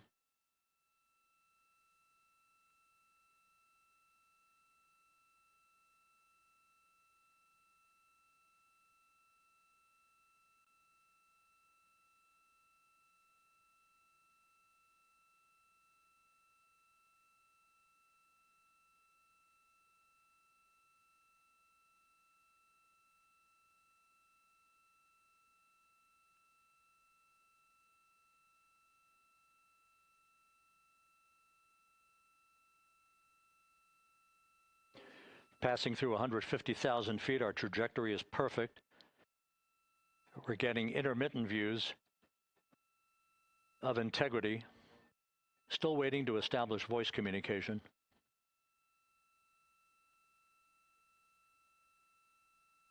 Integrity, Houston, comm check, post-blackout. Houston, Integrity, we have you loud and clear. Your trajectory is nominal, and your recovery teams have visual. Guidance looks good. No action for the enabled internal camera controller fail. Big cheers from the viewing room here in Mission Control as voice communication reestablished with Commander Reed Wiseman. For America and a waiting world, Integrity is 5.5 minutes away from coming home.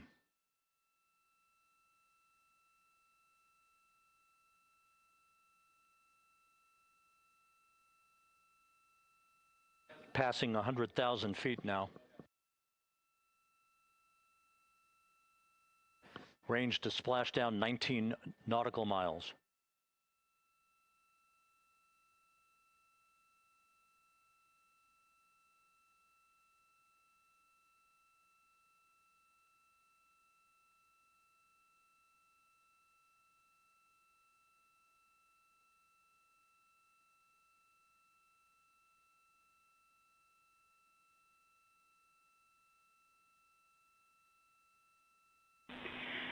Integrity, impact to the camera controller fail is no cab 1 views of the chutes.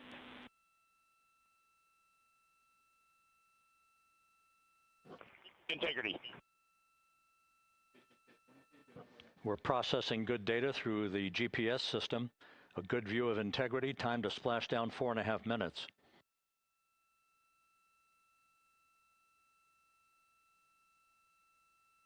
And a view of Integrity from the WB-57.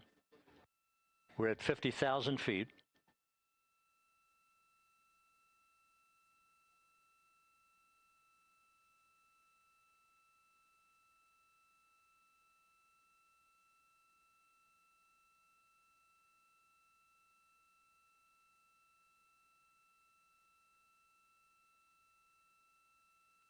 The pyros are armed for forward bay cover jettison.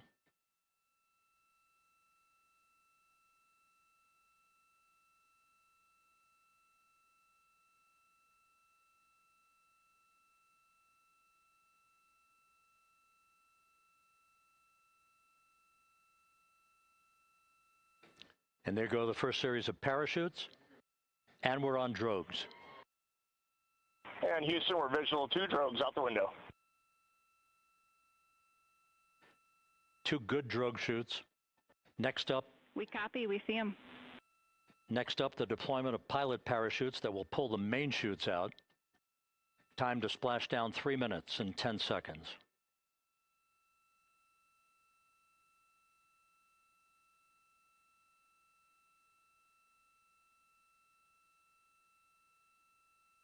Perfect descent rate according to flight dynamics. Good rates on 2 drogues. We see the same on board.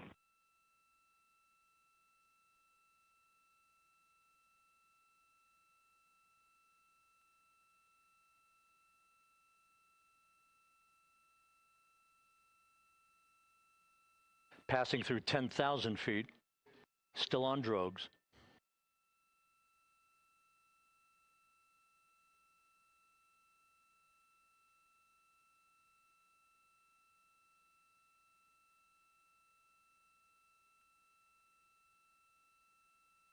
Main chute deploy.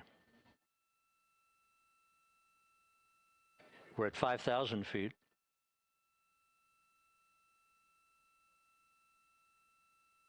Search and recovery beacon has been activated on Integrity. And we have 3 good main chutes. Good 3 main chutes, good reefing, good descent rate. Good rates, and we see 3 good-looking parachutes.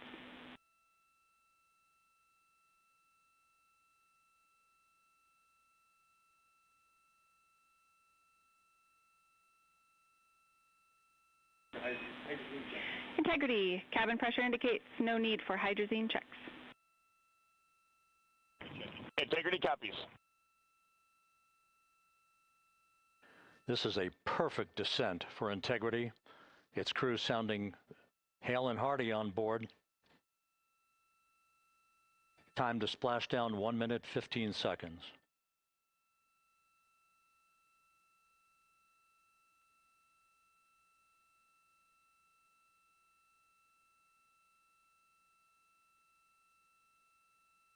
Integrity about to complete a journey spanning 694,481 miles from its launch from the Kennedy Space Center back on April 1st, and a trip around the moon.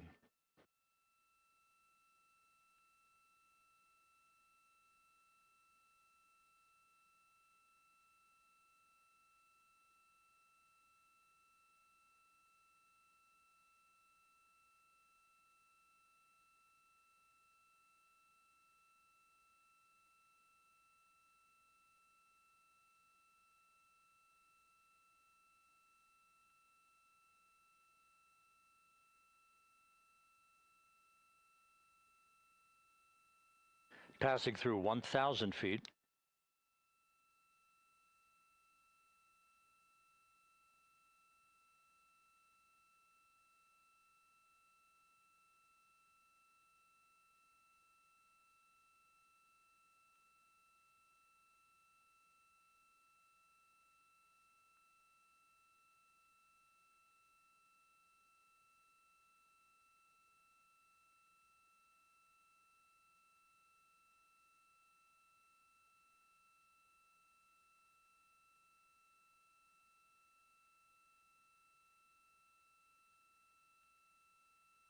Houston, Integrity, splashdown, sending post-landing command now.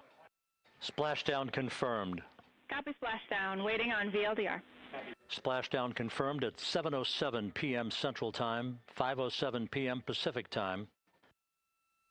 From the pages of Jules Verne to a modern-day mission to the moon, a new chapter of the exploration of our celestial neighbor is complete. Integrity's astronauts back on Earth.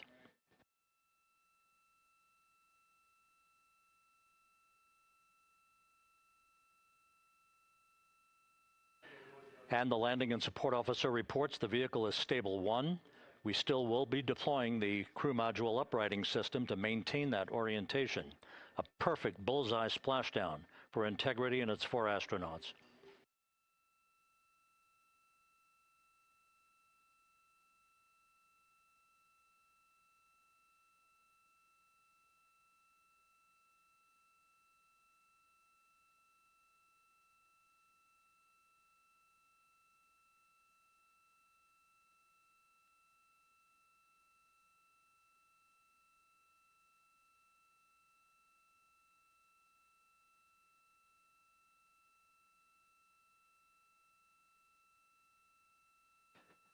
The unofficial splashdown time, 7:07 and 47 seconds p.m. Central Time. We'll get that refined for you.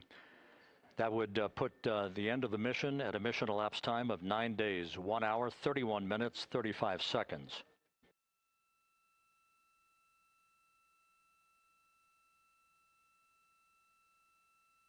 And we're configuring for very low data rate.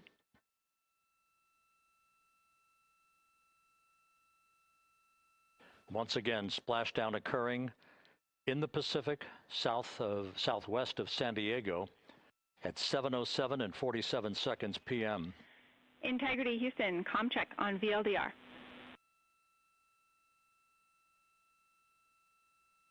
Houston, we have you loud and clear on VLDR. How us? We have you the same. We'll meet you over in post-landing. Perfect communications established. A journey. We are stable 1, 4 green crew members. Houston copies all. Reed Wiseman reporting 4 green crew members. That is not their complexion. That is the fact that they're in great condition. That's what that means. So stable 1, upright. The crew module uprighting system is being deployed. The 5 airbags being inflated through helium to maintain the upright configuration for the vehicle. This was a textbook entry and a textbook touchdown for Integrity. Reed Wiseman, Victor Glover, Christina Cook, and Jeremy Hansen back on Earth after a journey around the moon.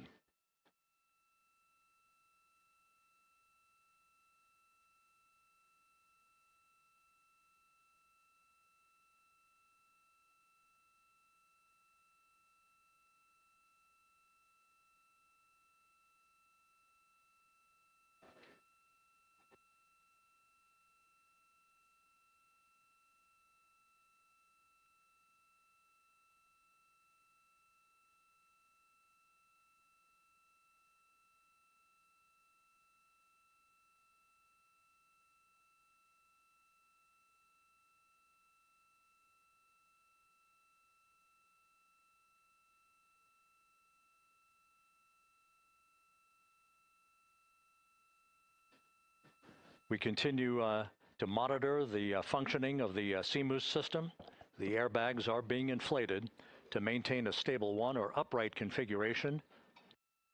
And there's a good view from one of the naval helicopters hovering overhead. Reed Wiseman reporting 4 green crew members, meaning they're all in excellent shape.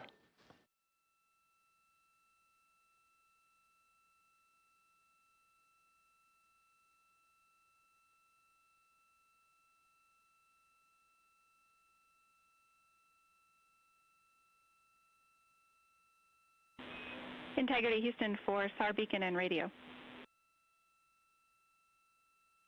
SAR beacon is in for 06 and we're powering the radio now. Go ahead. We see the beacon on. However, the recovery team is not seeing the signal.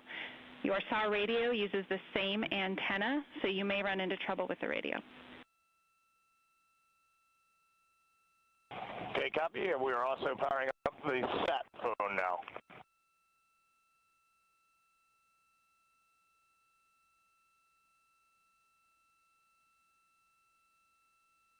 So Integrity is in great shape, and as the crew continues its post-splashdown timelined activities on board, Reed Wiseman once again reporting that all 4 crew members are in excellent shape. And we have 5 inflated airbags to maintain an upright configuration so that the recovery team can now begin a slow approach to the vehicle. Meanwhile, here in the flight control room, Entry Flight Director Rick Henfling is polling his team of flight controllers for the start of powering down the vehicle after a thorough systems check. We have no toxic gases to be concerned about, so the recovery personnel can approach the vehicle, but not until we have powered down the spacecraft. That's expected to take a few more minutes.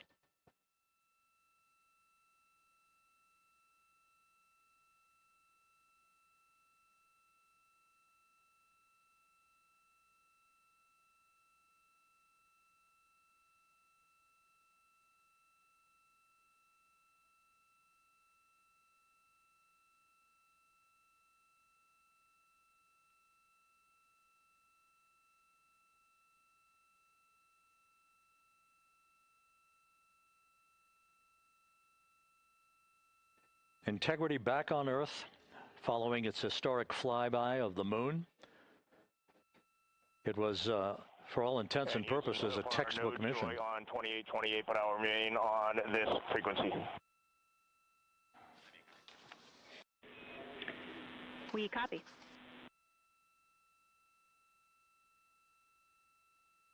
Reed Wiseman indicating some trouble with the SARSAT phone on board. But that's not an issue. What is more important is that the vehicle is solid. No issues as we begin the power down of the vehicle to begin the recovery process.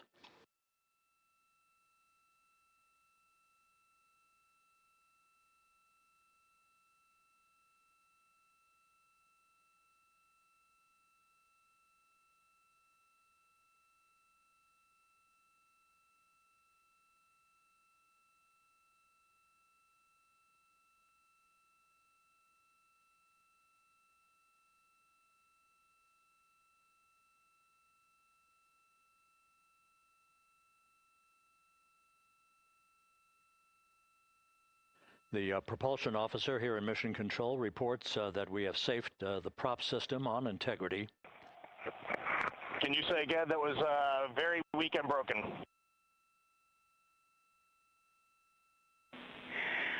Integrity, Houston did not call.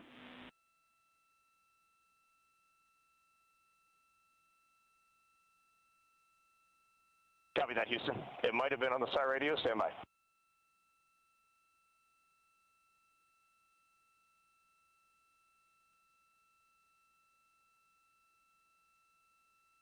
All of the milestones were executed in perfect fashion.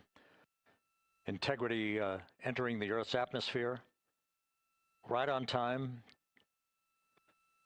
reaching its peak speed shortly after a blackout period began. We emerged from the blackout period, but the recovery imagery airborne assets were able to pick up Integrity's descent almost immediately through entry interface, tracking the vehicle all the way down. And finally, you saw the sequence of chute deployments. First, the forward bay cover being pulled off the top of the vehicle by a series of 3 parachutes. Then the drogue chutes were deployed, followed by the 3 main chutes that slowed the splashdown velocity of Integrity to just 19 miles an hour.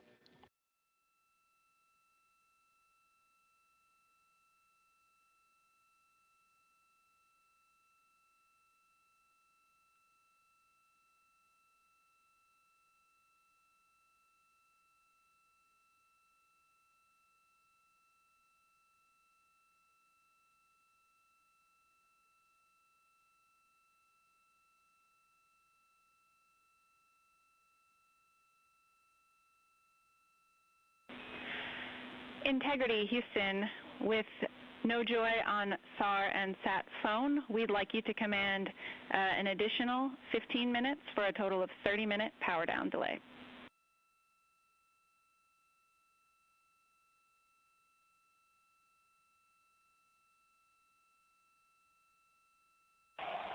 All right, Jackie, we have selected T/D+30.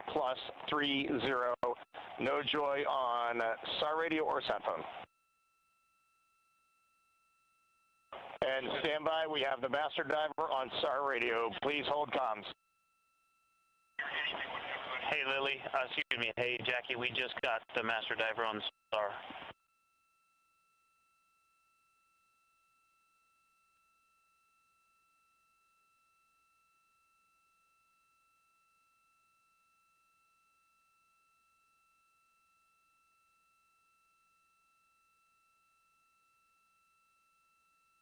A good view of one of the fast boats. Integrity, Houston, if you are happy with your comm with master diver, you can go back to the 15-minute power down. Okay, stand by. Yeah, we'll confirm here in a second. The crew on board Integrity coordinating with the flight control team in Houston here in Mission Control on the timing of the power down of the vehicle, which will be the precursor to the recovery teams approaching the spacecraft. There are no issues with Integrity. We've had a bit of broken capability in establishing a SARSAT or satellite phone communications capability between the crew on board Integrity and the recovery team. That will get sorted out here shortly. There's plenty of cooling on board Integrity, so there's no rush to begin the power down. I'm trying to call you on the sat phone and not getting an answer there either. Concur, we haven't had anything come through.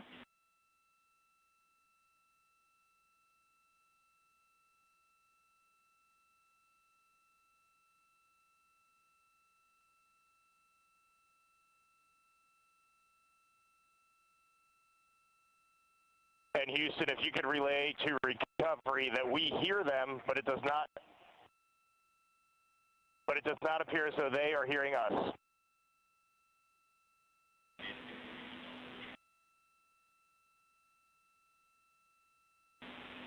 Houston copies, and Reed, just to confirm, you are pushing the PTT on the radio.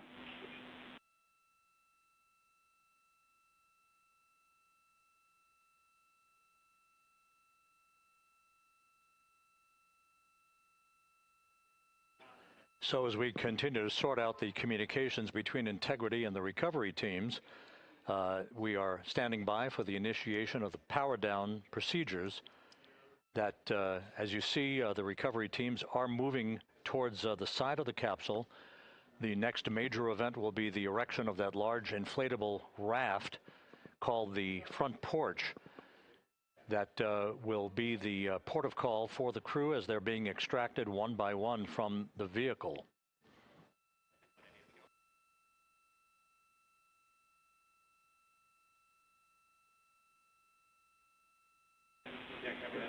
Integrity, Houston, for sat phone, we are going to attempt to call you.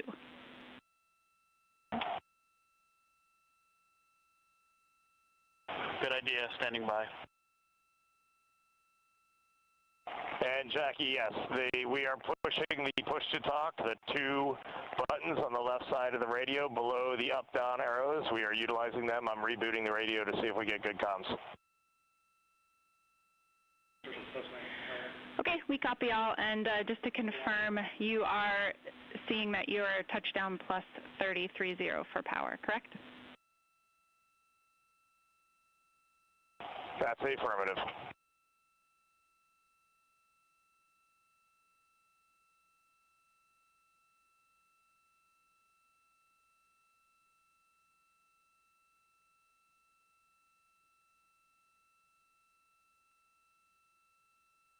We are trying a backdoor approach to have Mission Control here call the crew on their satellite phone. This is all part of the coordination for the power down of the vehicle. that will initiate the actual recovery operation. The first boats with the Navy divers on board are standing by, waiting to close in on Integrity to begin the process of erecting the large inflatable raft that's called the front porch, that will be where the astronauts are extracted from so that they can have a few minutes to get their land legs back before they're hoisted aboard the Navy helicopters for the flight back to the deck of the USS John P. Murtha. Do not reply.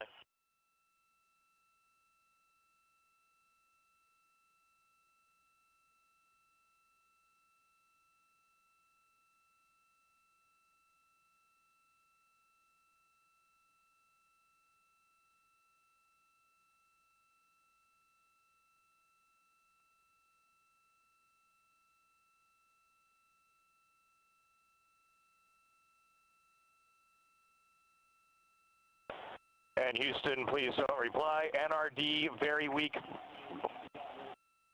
but readable. Master Diver, we can hear, but they cannot hear us.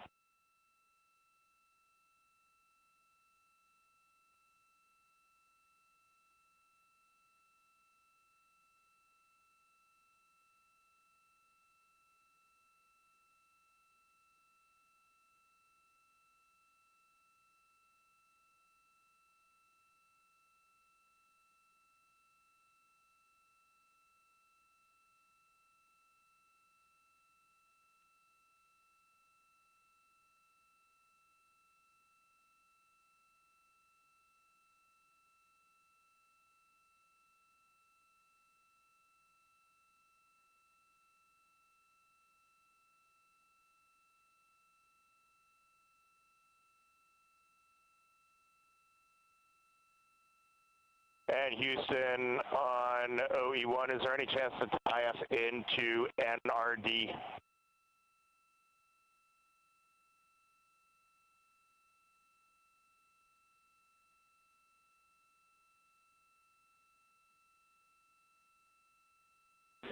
Checking.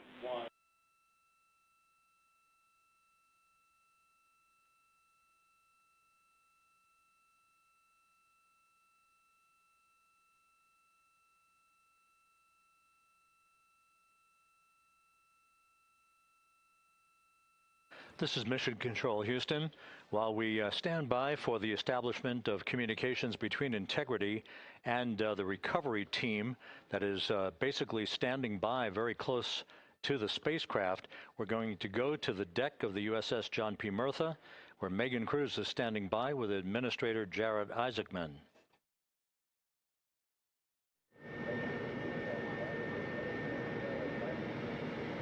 Hey, Rob, yeah, just such an honor to be able to be here on the ship, to be able to share and experience this moment with everyone together. And of course, as you just said, yes, here with NASA Administrator Jared Isaacman. Administrator, how did you feel getting to witness this and seeing NASA at its best?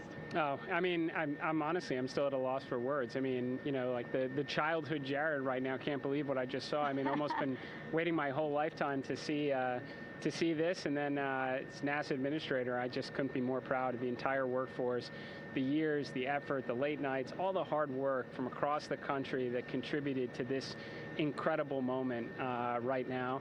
And yeah, incredibly grateful too for our teams here on the John P. Murtha right now. Yeah, look at them behind us here. Got everybody. Hey, what do you guys think? We just brought some astronauts back from the moon, huh?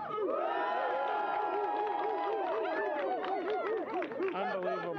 Thank you. Yeah, so grateful to the Navy, the sailors that are here, the NASA teams. I mean, this is a joint effort that's on their way right now. These recovery forces are getting out to our Orion spacecraft, to Integrity, get our astronauts back on the ship safely. Yeah, and this is not just an accomplishment for NASA. This is an accomplishment for humanity. Again, a historic mission to the moon and back. How does this make you feel, and what do you hope people take away from this? Well, I'll tell you, you know, I think about the crew members that we've all had an opportunity to observe over the last 10 days, right? I mean, they're absolutely professional astronauts. I mean, wonderful communicators, almost poets. But then I think these were the ambassadors from humanity to the stars that we sent out there right now. And I can't imagine a better crew than the Artemis II crew that just completed a perfect mission right now. So yes, it's a huge moment for everybody, right? I mean, we are back in the business of sending astronauts to the moon, bringing them back safely, and to set up for a series more. I mean, this is not a once in a lifetime, which you hear sometimes around here. It's like, this was a once in a lifetime. No, it's not. This is just the beginning. We are going to get back into doing this with frequency, sending missions to the moon until we land on it in 2028 and start building our base. Yeah, are we going to build on the momentum for Artemis III? I mean, it's just around the corner. Absolutely. So I mean, that's, you know, part of me too. Like, I can't wait to get the crew off of Integrity right now, but also getting Integrity back on this ship so we can start taking a look at it, because all that data is so precious to us right now. I mean, we are going to definitely want to take a good look at the thermal protection system. We're going to want to download all the data they couldn't transmit back to us and use that to inform Artemis III. But we're already making progress, right? You had SRB segments already showing up at KSC. Core stage for Artemis III is rolling out on April 20th.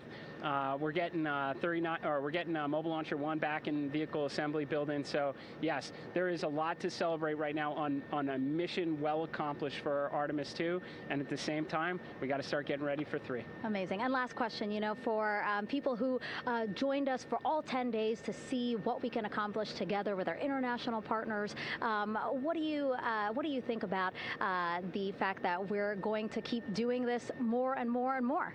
It's incredibly exciting. I mean, yes, it's the contributions, like the best and brightest across the NASA workforce from across the country, our industry partners, our international partners. We had a Canadian Space Agency astronaut on board in Jeremy. We had the European Service Module. And you think, in the days leading up to this launch, I mean, 48 hours prior to launching Artemis II, I was meeting with the Italian Space Agency. We signed a memorandum of understanding to build a habitation module on the moon. I mean, you have countries, all of our allies and partners coming together saying, we are committed to this effort, we are returning to the moon, we're doing it to stay, we are building that enduring presence, we are going to master the skills on the surface of the moon so someday we can undertake missions to Mars. It's just an incredibly exciting time, and we're not going at it alone, we're bringing everybody along with us. Absolutely. And speaking of everyone, one more time, we're going to ask the crew here, you guys ready to land on the moon? Awesome. I love that. Okay, well, thank you so much, Administrator. Appreciate you being here. We're, of course, going to stay on to watch the crew get extracted from Orion, so stay tuned, and we'll see you back here shortly.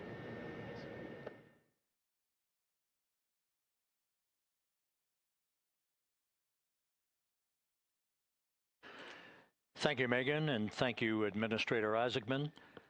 We are in the process of working to establish that communications link and to establish the procedures that will lead to the power down of the spacecraft, which is gently bobbing in the Pacific following a bullseye touchdown that occurred at 7:07 p.m. Central Time, 5:07 p.m. Pacific Time, 2.5 hours before sunset in the Pacific southwest of San Diego. We have once again heard from the crew during that interview opportunity with the administrator, and we have 4 healthy crew members on board.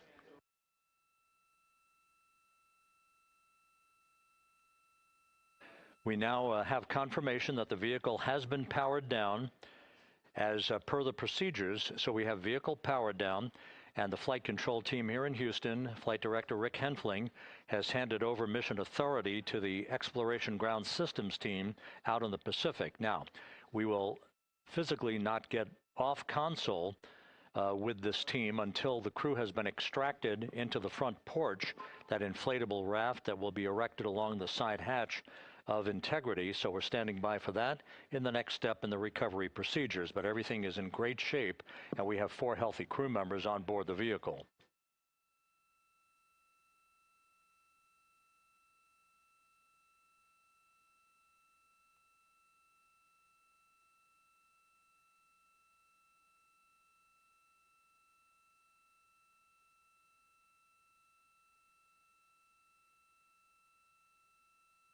All of the entry events went by the book, no issues, perfect trajectory for Integrity that was culminated with one final raise burn to improve the angle of attack for the vehicle as it entered the Earth's atmosphere. All of that flight dynamics computation worked like a charm.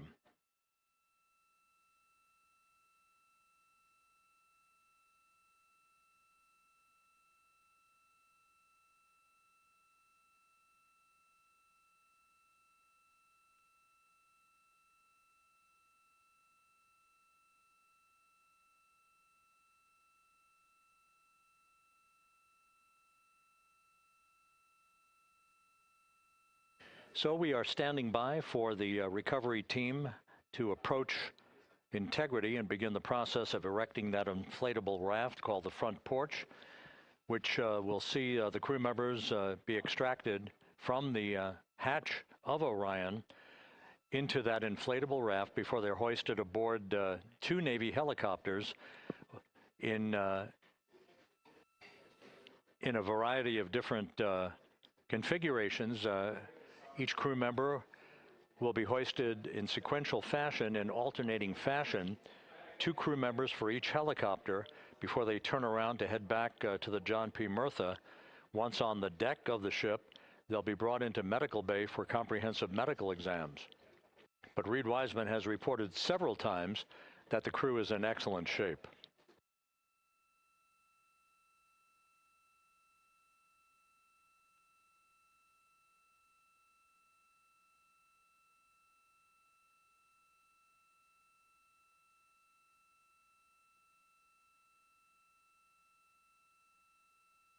So just to recap, it has been some 26.5 minutes since the splashdown of Integrity in the Pacific.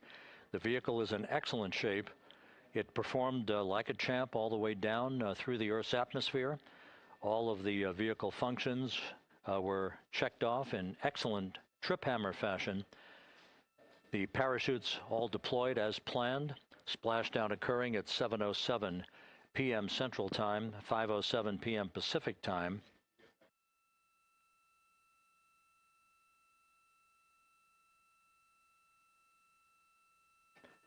And after a bit of a tussle to try to establish a communications link with the recovery team, we were finally able to run through the procedures for the powering down of the vehicle. We've handed over mission authority to the Exploration Ground Systems folks out in the Pacific, and the recovery team will be approaching the vehicle shortly to erect the inflatable raft called the front porch before opening the hatch to Integrity to bring the crew members onto that raft before they're hoisted onto 2 Navy helicopters, 2 crew members for each helicopter, before they're flown back to the deck of the USS John P. Murtha.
This is Mission Control Houston.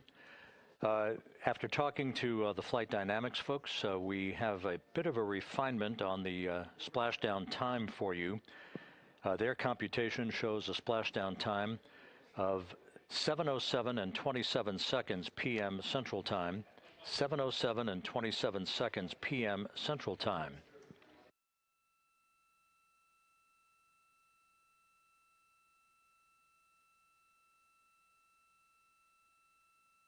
That would equate to a mission elapsed time of 9 days, 1 hour, 32 minutes, and 15 seconds.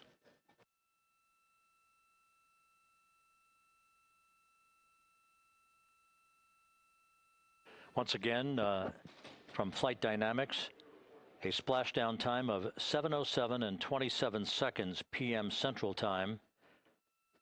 That would equate to a mission elapsed time of 9 days, 1 hour, 32 minutes, and 15 seconds.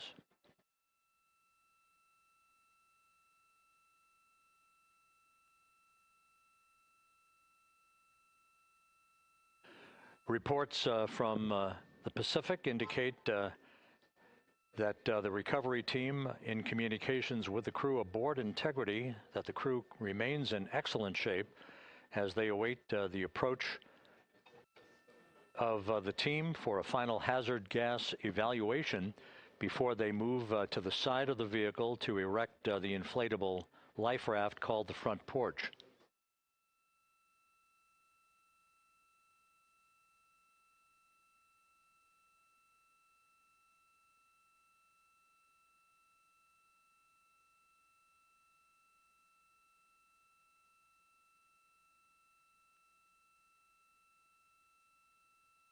Again, no issues with Integrity. The vehicle is powered down. All of its systems are now safed. We have handed over mission authority to the Exploration Ground Systems folks in the Pacific, but we will not stand down and have the entry flight control team depart its positions until that inflatable raft, the front porch, is erected, the hatch open, and the crew having exited the vehicle. So that's the next step in the recovery process that will lead to the hoisting of the crew members. For 2 crew members for each helicopter, they'll be hoisted to a pair of Navy helicopters that will then fly a short distance back to the USS John P. Murtha. What you're looking at is one of the fast boats circling the vehicle to make a hazard assessment.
This is Mission Control Houston. Once again, you're watching the initiation of the recovery of the Artemis crew aboard Integrity.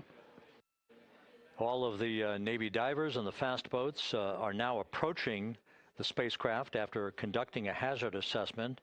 The vehicle has been powered down. Entry Flight Director Rick Henfling now waiting for the life raft, the front porch, to be erected along the side of the vehicle so that the hatch can be opened and the crew members extracted from Integrity, soon to be hoisted one by one into a pair of Navy helicopters for a short flight back to the deck of the USS John P. Murtha. If you missed it earlier, we talked to Flight Dynamics and received a more official touchdown time or splashdown time, as it were, of 7:07 and 27 seconds p.m. Central Time, 5:07 and 27 seconds p.m. Pacific Time. That would equate to a mission elapsed time of 9 days, 1 hour, 32 minutes, and 15 seconds.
Continuing to get excellent views from the imagery assets out at sea in the Pacific of Integrity. We continue to get good reports from the landing and support officer, who's in contact with the recovery team, that the crew is in excellent shape, no issues. They're just currently biding their time, waiting for the front porch to be erected. We have no hazardous hazard gases and no hazardous situation with the vehicle. It performed perfectly all the way down from entry interface to its splashdown in the Pacific at 7:07 and 27 seconds p.m. Central Time. And as you can see, the first phalanx of recovery personnel now pulling up alongside of Integrity.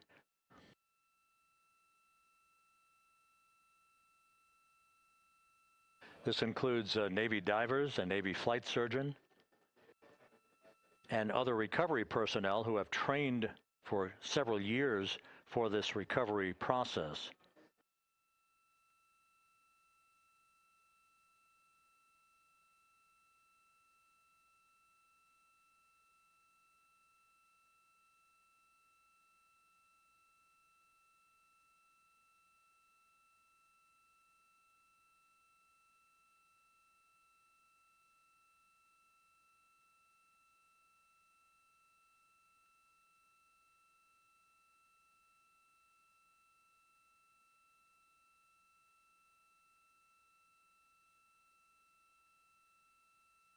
At this hour, some 41 minutes following splashdown, the vehicle has been powered down. There's no hazardous gas emanating from the vehicle. That's why the first team of recovery personnel has been able to pull alongside Integrity. And the reports continue to come in that the 4 astronauts are in excellent shape.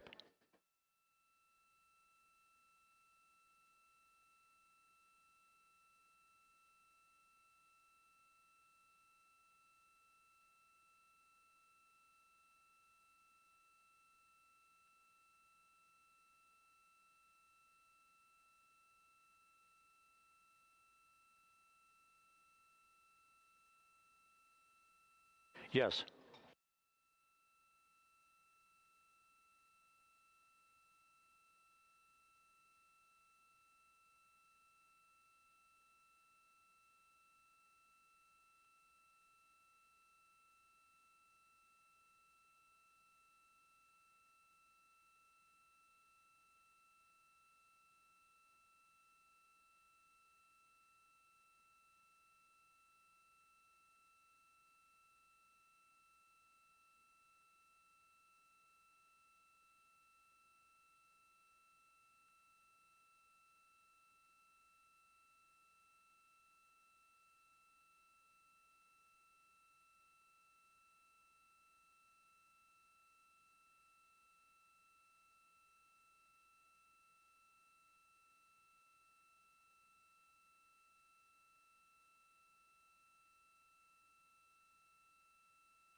This is Mission Control Houston, continuing to watch the initiation of the recovery of Integrity's astronauts.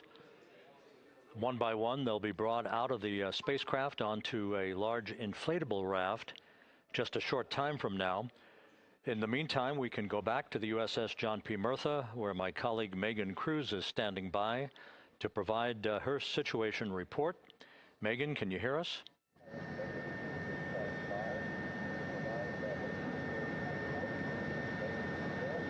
Hey, Rob. Yes, I can hear you. Thank you. Yeah, we're back here on the bow of the recovery ship where there are still plenty of people peering out into the water. We are not very far from the action everyone is seeing on their screen now. The Orion Spacecraft, Integrity, in the ocean, surrounded by a number of recovery boats.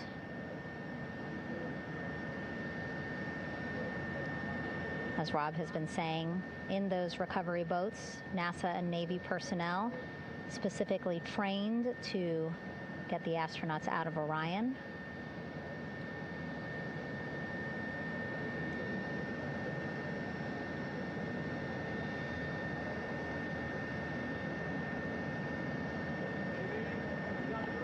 In some of our wide shots, you can probably see that there are 6 boats out in the water. More than 40 people out in the water right now on those boats.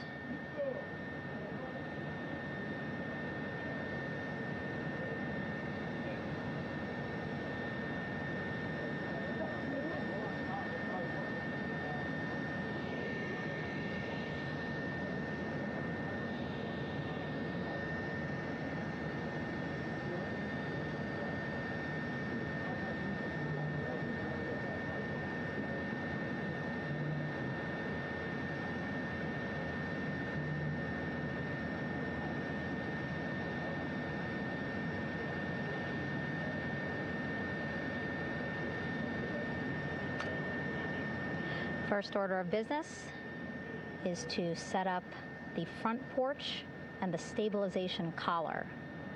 You might also hear it referred to as a stab collar. Basically just to make sure that Orion stays upright, doesn't sway in the water too much, again, to make it easier for recovery forces to get the astronauts out.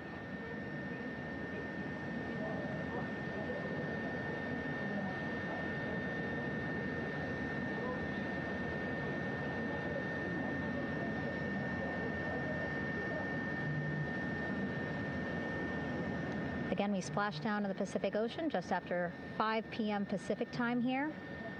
It's a requirement by NASA to be able to get the crew out of Orion within 2 hours of splashdown.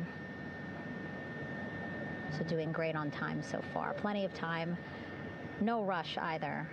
You know, I was speaking to NASA flight surgeon Rick Schuring earlier in this broadcast, and he said to me, you know, no rush to get the crew out. Just want to make sure that they're feeling good, and whenever they're ready to take their step out of Orion and onto that large raft, the front porch, folks will be ready.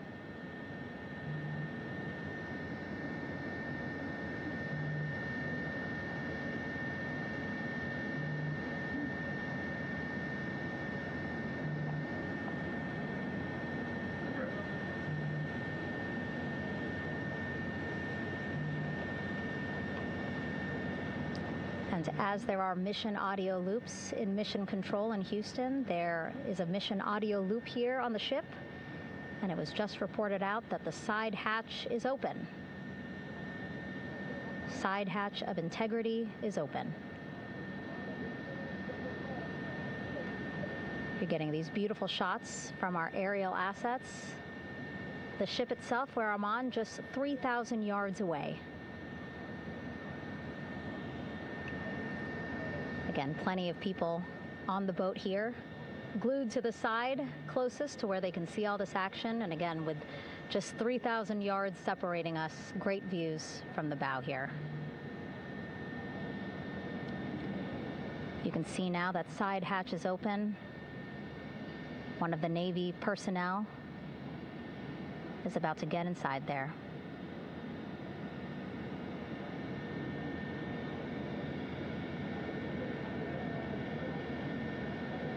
In they go. In total, 4 will go into Orion. So it'll be a little bit of a tight squeeze, but the goal is to have a recovery personnel with each astronaut assessing them.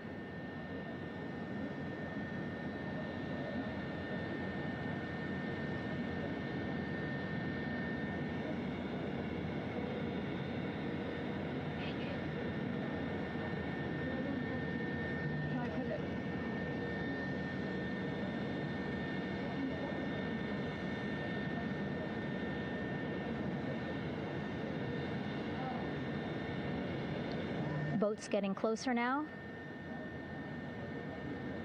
Again, that one that's right up against Orion, those are the divers that will go in to the spacecraft to check on each of the astronauts.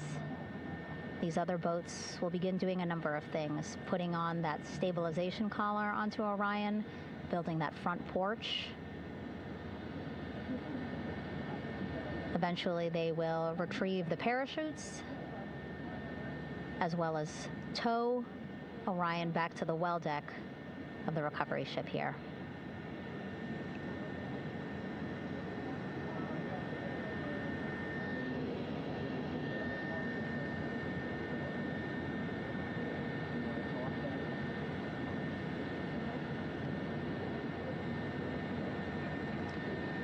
And so as we wait for the Navy and NASA personnel to get their assessment of the crew inside of Orion, why don't we toss it back to Rob for an update? Yeah, thank you, Megan. Here in Mission Control, Flight Director Rick Henfling and the entry team of flight controllers still on duty. The vehicle has been powered down for some time now. There are no hazardous gases emanating from integrity. That, of course, allowed the recovery personnel to approach the vehicle and then open the hatch to begin the initial medical assessment of the crew, as you just indicated. Now we're standing by for the erection of that inflatable raft, the front porch, alongside of the vehicle that will enable the crew to be extracted one by one onto the raft, have a moment or two to get their land legs back before they're hoisted into two hovering Navy helicopters, 2 crew members for each helicopter, for a short flight back to the deck of the USS John P. Murtha.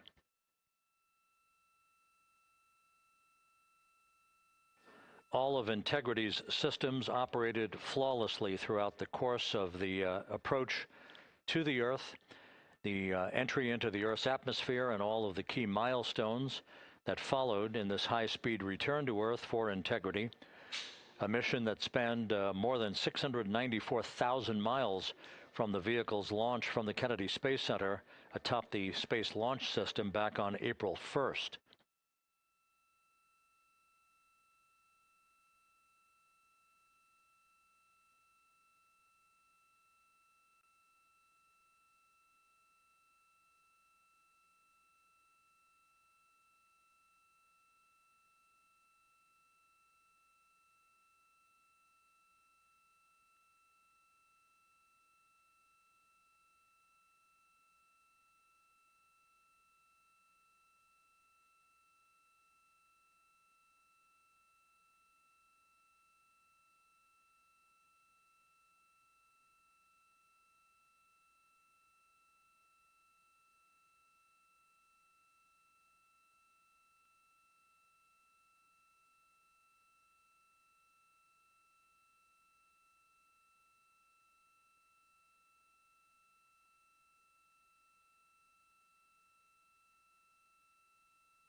As we mentioned at the top of the broadcast, the last time that the Apollo program saw a splashdown in the Pacific was Apollo 17 back on December 19th, 1972. So for the first time in some 53 and a half years, we have reenacted that with the arrival of Integrity's astronauts as they flew around the moon in that historic lunar flyby that began with a trans-lunar injection burn that took them out of Earth orbit following 24 hours of a high Earth orbit trajectory. The high Earth orbit trajectory enabled flight controllers here to have a full 24 hours to evaluate the systems on Integrity and the condition of the crew before they would commit to flying to the moon.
With the side hatch of Orion having been opened to set the stage for the erection of the inflatable life raft, known as the front porch, to be erected alongside the spacecraft for the extraction of the crew. Let's play for you an interview that my colleague Megan Cruz conducted on the USS John P. Murtha with Navy diver First Class David McMahon that explains how this process is unfolding. Okay, Davey, so you and some of your team, one last look over of the stabilization collar, correct? Yes, ma'am. Okay, so what is this stabilization collar? This is what's going to stabilize the capsule out there in the ocean. We don't know how good the weather or the waves will be that day, so this will help prevent any unnecessary occurrences from happening, stabilizing the capsule and the astronauts inside. So basically this is a float that will go around Orion. I'm assuming that what they're doing right now, these are the lines that will attach the collar onto Orion? That is correct. And so what are they doing here? So we've got the lower line that will secure the inflation device before we inflate it.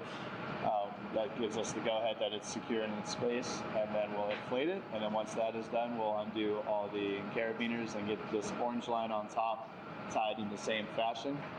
And then this will be secured to the capsule, and the astronauts can safely take their first steps out of the capsule onto the front porch. Okay, and how long will it take them to set up the stabilization collar? We should definitely be able to handle this in under 10 minutes. Okay, wow. And then you just mentioned the front porch. So basically after they set up this stabilization collar, then they set up what's called the front porch here. That's correct. Okay, and what's the front porch? Front porch is basically a bigger waiting room for the astronauts to sit in while we wait for the helicopters to show up and grab them. Okay, so the medical team that was inside with the crew, they're going to help them out and onto the front porch? That is correct. And then what happens here? We have higher trained medical personnel also on board the front porch that will give them lookovers and just make sure they're okay while we wait for the helicopters to show up. Okay. How does it feel, I mean, your team, you, to be part of a mission that's returning astronauts from the moon in more than 50 years? We all feel extremely honored to be a part of this, as well as a bigger mission for the Navy and joining up with NASA to do great things. Mm-hmm. And do you feel like you and your team are ready? Yes, very ready. Cool. All right, thank you so much. Thank you.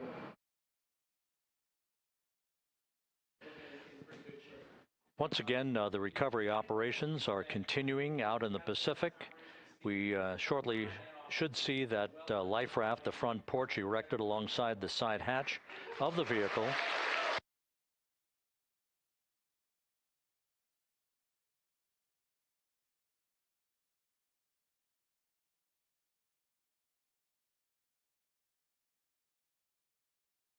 A number of flight controllers have come into the flight control room to receive congratulations from Entry Flight Director Rick Henfling. But we're going to stick with our operations out in the Pacific as we await the extraction of the 4 crew members who are reported to be in excellent condition.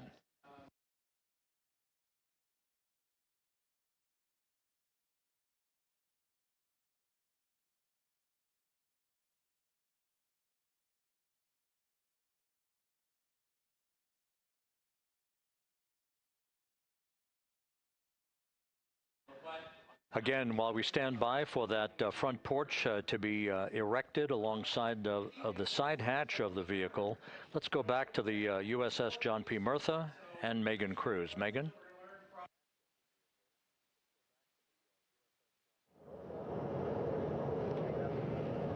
Hey, Rob. Pausing now to listen to some internal audio loops. Again, the operations team here on the ship communicating with everyone out on the water. It seems like currents are hindering them a little bit from unfurling and inflating the stabilization collar as well as the front porch. But again, the requirement to get the crew out within 2 hours of splashdown, plenty of time. So no concerns just yet. But as calm as the water looks, yeah, it looks like it's hindering the teams just a tad.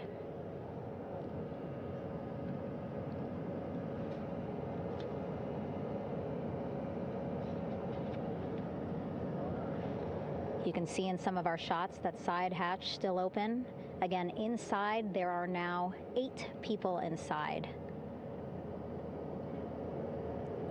4 divers, Navy divers, all with medical training, each assigned to an astronaut each. Making sure that they're comfortable, feeling good.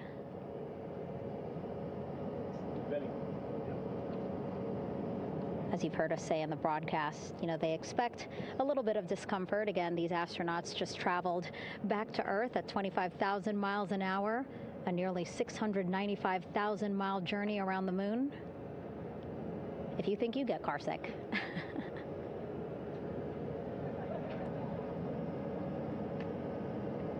Again, 6 boats out there, lots of gear with them, just in case, right? As we said, the crew reported feeling great, but again, all those folks out there in case they weren't, right? NASA is all about making sure we think about every situation that can happen, and so of course wanted to be ready in case any of our astronauts needed more medical attention while out there in the water.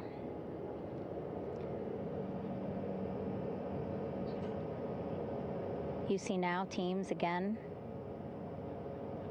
trying to set up the stabilization collar and front porch for the crew to get out of Orion. They need both, right? The stabilization collar will keep Orion from swaying as you see it is doing now.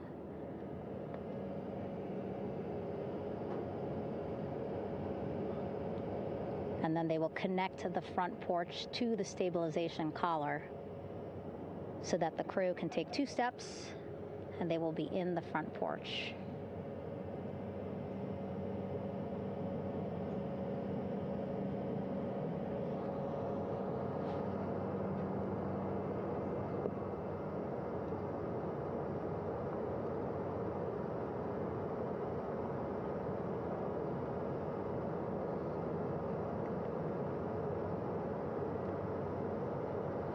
Not a lot of chatter on the mission audio loops. That's a good thing. Again, things proceeding pretty nominally, even if they're fighting some currents out there on the Pacific Ocean.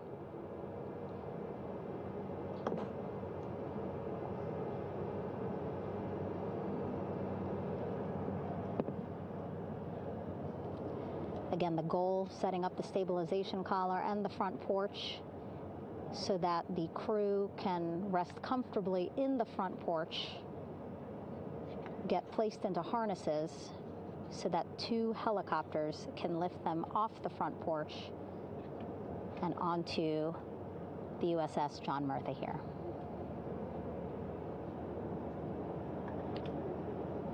The helicopters are going to take turns picking up an astronaut.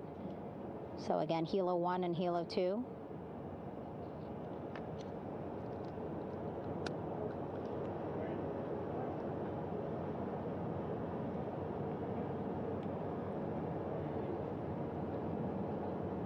Okay, and the recovery team here on the ship just got a report from the undersea medical officer who is inside the capsule with the crew. He is reporting all 4 members are green. All of our 4 astronauts, Reed, Victor, Christina, Jeremy, green, meaning they are feeling great, not the complexion of their skin. They are feeling great, happy to be home, and ready to be extracted as soon as possible.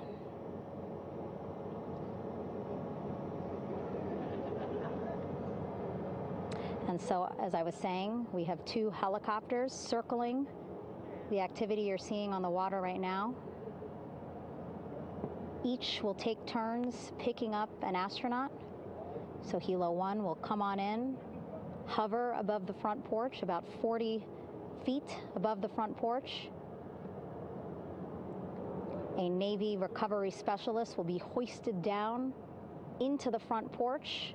The restricted maneuvering doctrine is in effect. We'll connect to the first astronaut, which we're expecting to be Christina. And then Helo 2 comes around, picks up Jeremy, while Helo 1 stays above head, and then Helo 1 will come back in for another astronaut, and then Helo 2 for the last astronaut, and then back to the flight deck here on the recovery ship.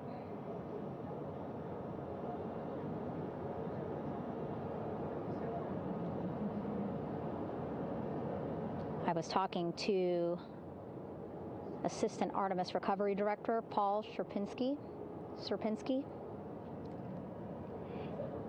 He said helos are a much quicker, safer way to get on board. They did actually consider boats, but then if you think about it, longer time, the crew would have to move through more of the ship. This way the helos will give a more direct, quicker route to the medical bay for our 4 astronauts.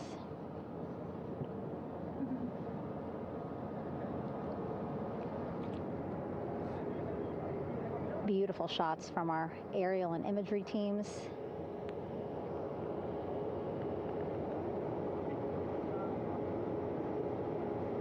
Clouds have dissipated for a clear view from the bow of the recovery ship here.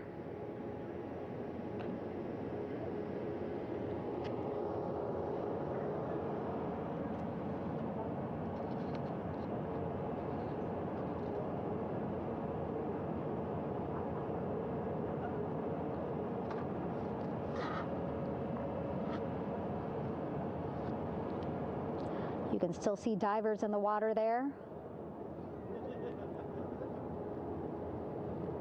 Encircling Orion, that is that stabilization collar we've been telling you about.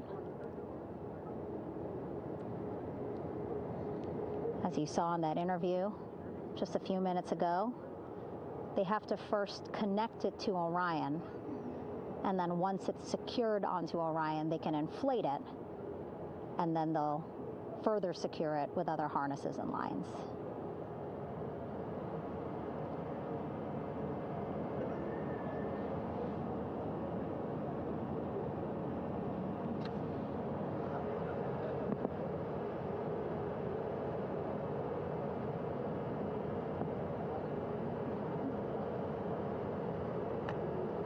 About an hour and 10 minutes since splashdown in the Pacific Ocean here.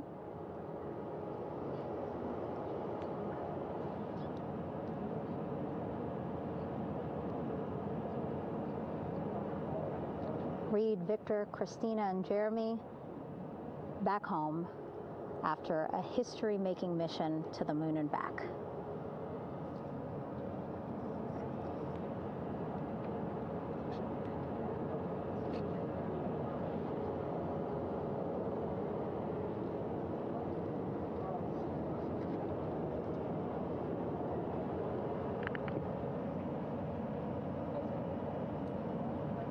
And if you missed what we said just a couple of minutes ago, the undersea medical officer inside with the crew in Orion reporting all 4 crew members feeling great.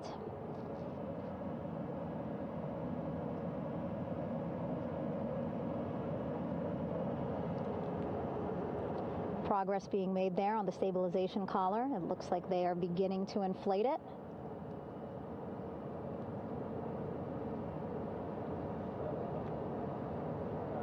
And it looks like they're starting to unfold the front porch in order to get that into the water here shortly and inflate that as well.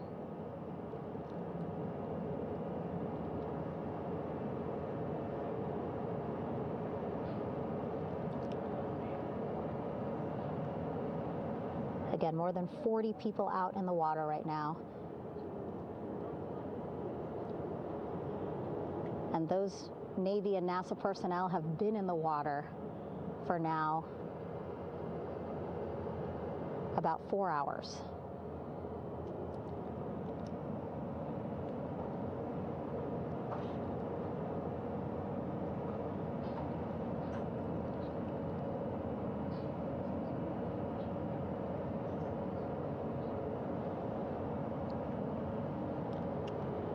The reason why they had to get out so early is just to stage everything. And actually here on the ship, when there are flight operations happening, you can't have anything else, right? Just because the flight deck can be a dangerous place, so they just want to focus on planes coming and going from the ship, so that's why they wanted to get the boats in the water to make sure that they have all the time they needed for the flight ops. And then the same crew here out in the water, they will stay out in the water for a number of hours after we recover the crew and get them back on the ship, because then they have to recover Orion.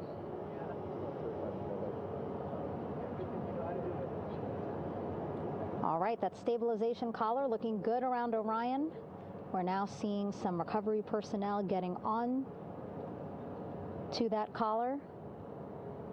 Again, they need to further attach it to Orion to make sure that it can really prop up the spacecraft. It's basically lifting it up off of the water just a tad.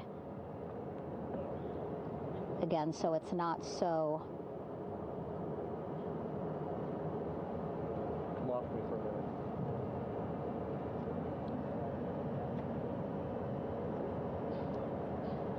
so it doesn't sway so much in the water there.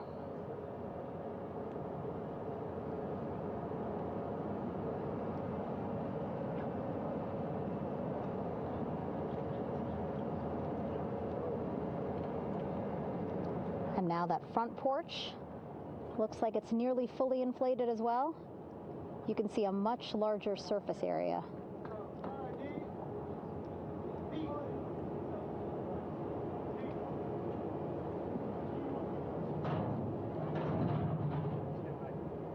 And so once the crew get out of Orion, they can stretch their legs a little bit on this front porch, get some fresh air.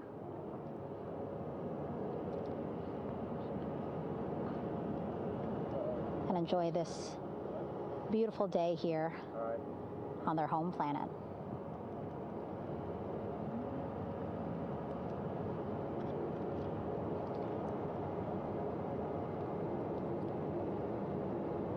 It appears teams now are about to connect the front porch to the stabilization collar.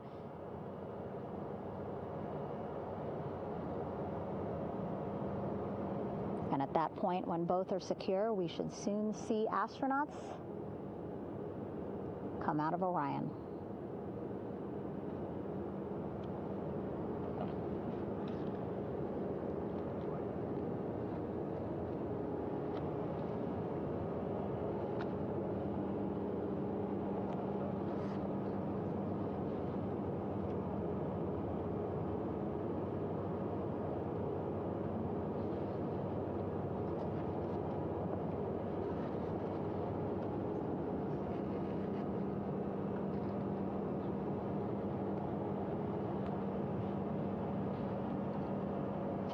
All these views you see also being fed to the Landing Force Operations Center here on the ship. Of course, it is very important for our recovery teams leading the mission to have all the views that you're seeing as well. Again, listening to their communication loop here on the ship. Very quiet, which is a good thing. It means things are going pretty nominally, meaning as expected.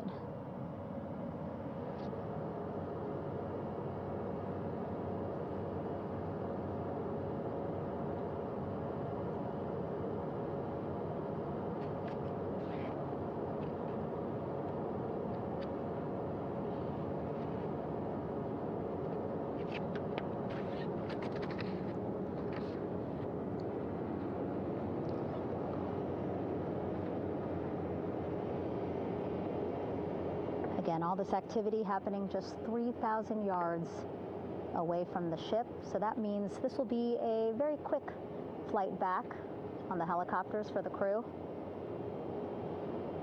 2-3 minutes, and then they'll be back here on the ship.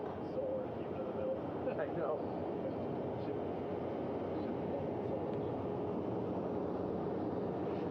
Okay, saw a thumbs up from one of the personnel on the front porch. It looks like they are now getting ready to deploy what they call the Air Rescue Vest, ARV. And so this is the harness that each crew member will get into in order to be hoisted into the helicopters. Again, those helicopters hovering just about 40 feet above the front porch when they're ready to pick up each crew member.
This is Mission Control Houston.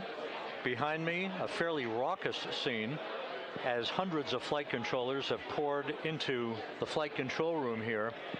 This is reminiscent of the scene after the final shuttle mission of STS-135, although that was the end of a program. This is only the beginning of a program with the textbook splashdown of Integrity and its 4 astronauts. We're standing by for the crew to be extracted from the spacecraft.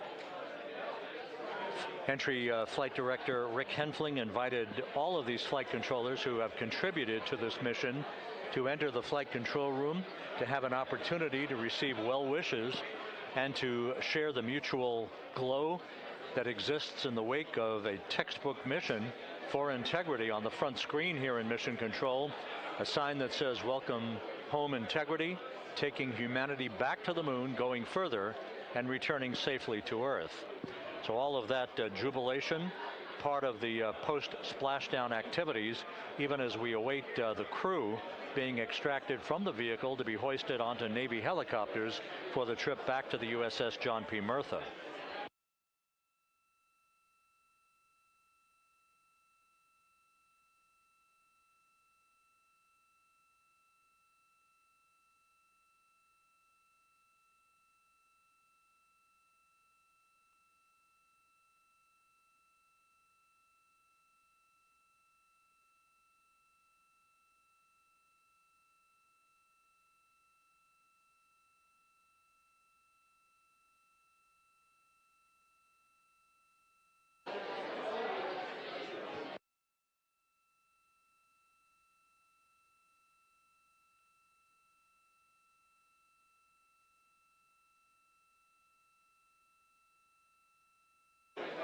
Once again here in Mission Control, this view of the Artemis Flight Control Room, known as the White Flight Control Room. This is the old shuttle flight control room, and now is the home of Artemis missions to the moon and beyond.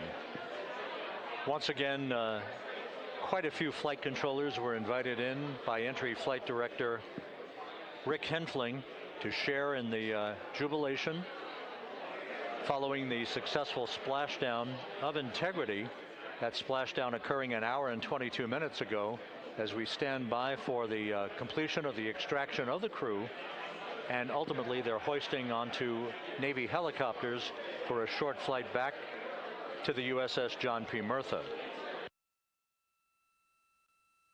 Splashdown occurred at 7:07 and 27 seconds p.m. Central Time.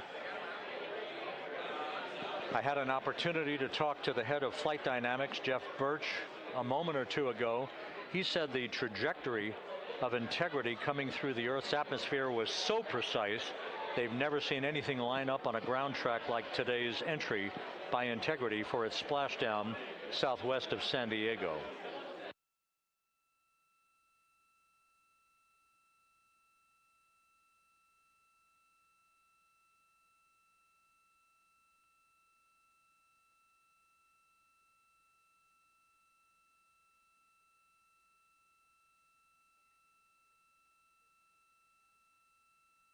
And the initial, you can hear it.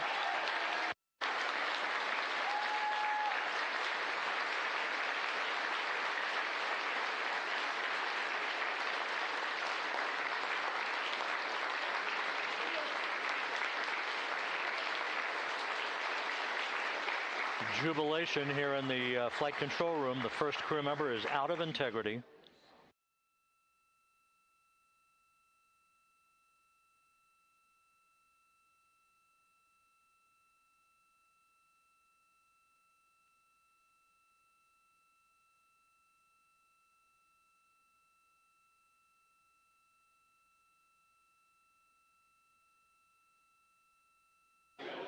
We are expecting the other crew members momentarily to be extracted.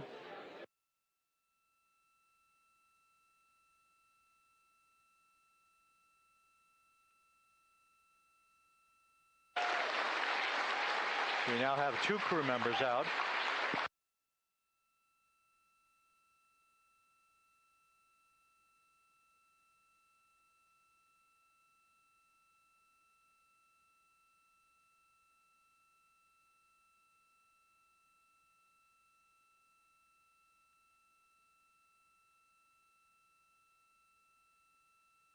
Two crew members out, 2 to go.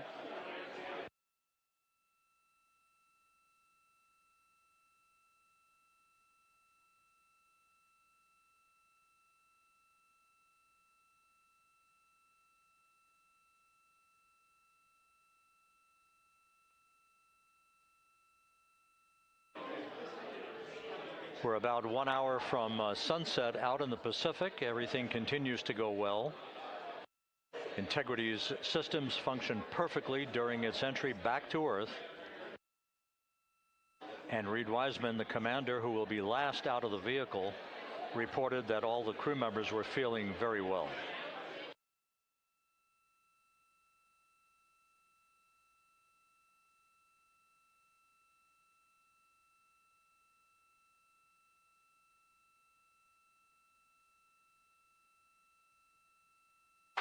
Crew member number 3 now out.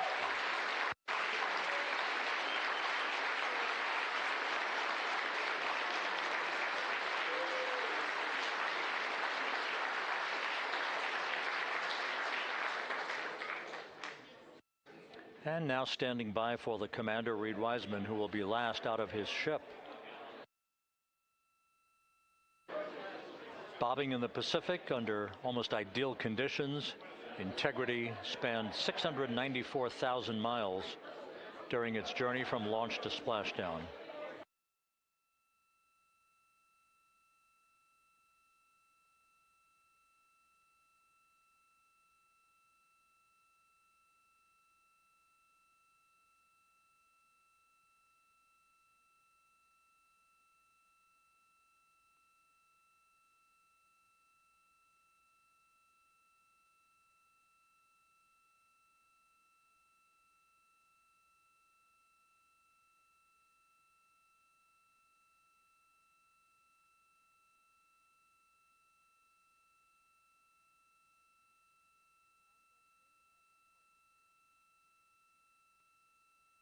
And we now have Reed Wiseman out of the vehicle, all 4 crew members now out of Integrity.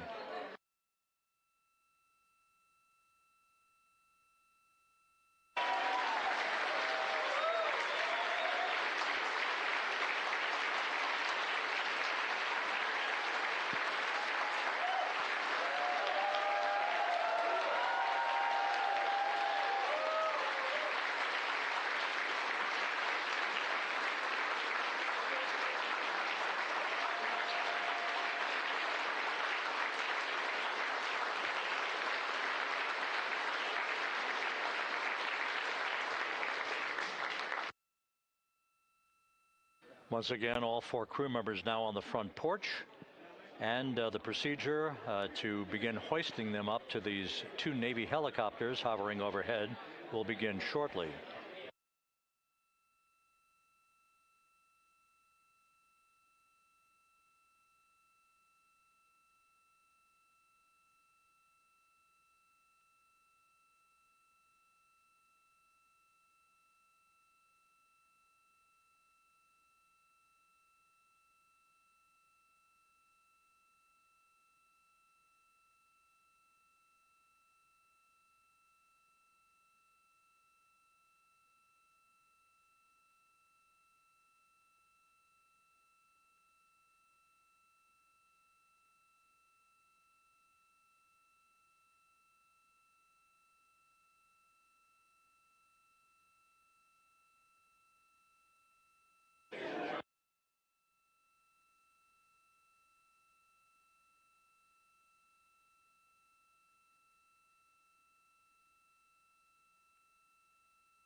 This is Mission Control Houston. The mission is over, but the melody lingers on as jubilation continues here in the flight control room. We should be expecting NASA's Associate Administrator, Amit Kshatriya, to be joining us shortly for a short interview while the recovery operations continue out in the Pacific. So we'll stand by for that. And then we'll turn it back over to Megan Cruz aboard the USS John P. Murtha.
This is Mission Control Houston here in the Artemis Flight Control Room.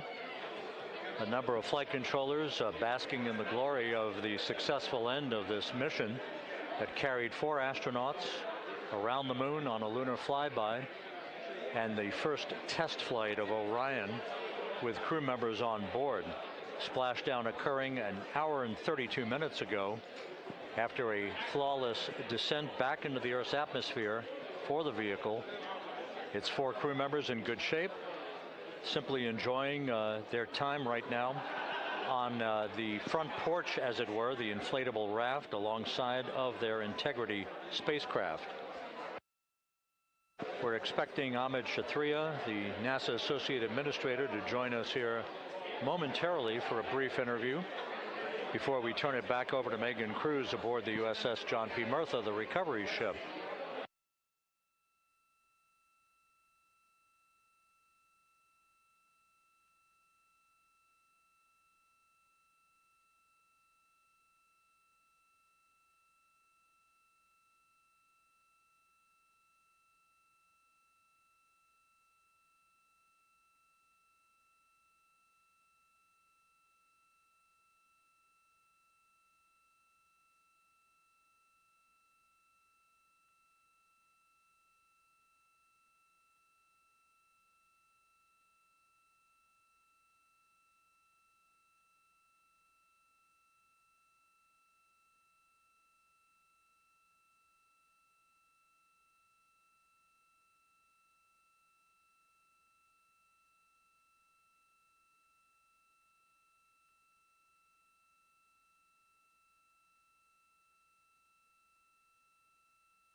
This is Mission Control Houston. We're about an hour and 34 minutes since the textbook splashdown of integrity in the Pacific to bring home our astronauts. And with us now is Amit Kshatriya, the NASA Associate Administrator. Amit, a little bit of history made tonight, a little bit of history made over the past few weeks. Your thoughts as this team here basks in the glow of what they just accomplished? Yeah, Rob, we're here in the control center, and it's kind of overrun with jubilant folks from the Mission Control Houston, as well as engineering, and folks that just want to be here, part of it, as we watch our crew get extracted from the vehicle. And, you know, my thought is always, always, always about these teams, the team that's in the water right now, pulling the crew out, the team here in Houston that worked so hard over the last 10 days, no sleep to get this done. You know, we still have some work to do to get the crew to the med bay here on the ship. They all look great coming out, so hopefully that won't be too long. You know, I think we saw the administrator on the boat too, giving his thanks to the Navy team on the Murtha, which they're just an incredible group of sailors. I was able to visit with them a couple weeks ago. And then if you pull it all the way back to the workers and the folks that joined the rocket at Michoud, that made the heat shield tiles that held together tonight, that stacked the vehicle in Florida, that integrated the vehicle in Denver, that fired the engines in Stennis, that fired the boosters in Promontory. I mean, this is the entire team, you know, coming together and being tested by the environment that this machine went through, and they did it right. The work was good. They did it right. You've said in a number of briefings, of course, and in other forums that this is just the first step.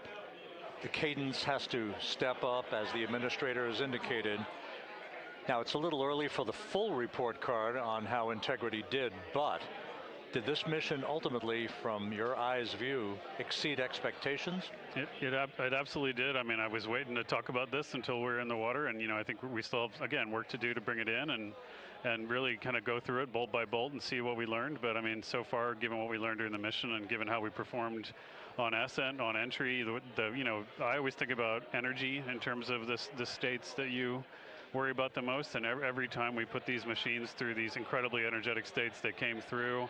So I'm fairly confident that we made a big step tonight to get us on the path towards the surface. I think the path to the surface is open now.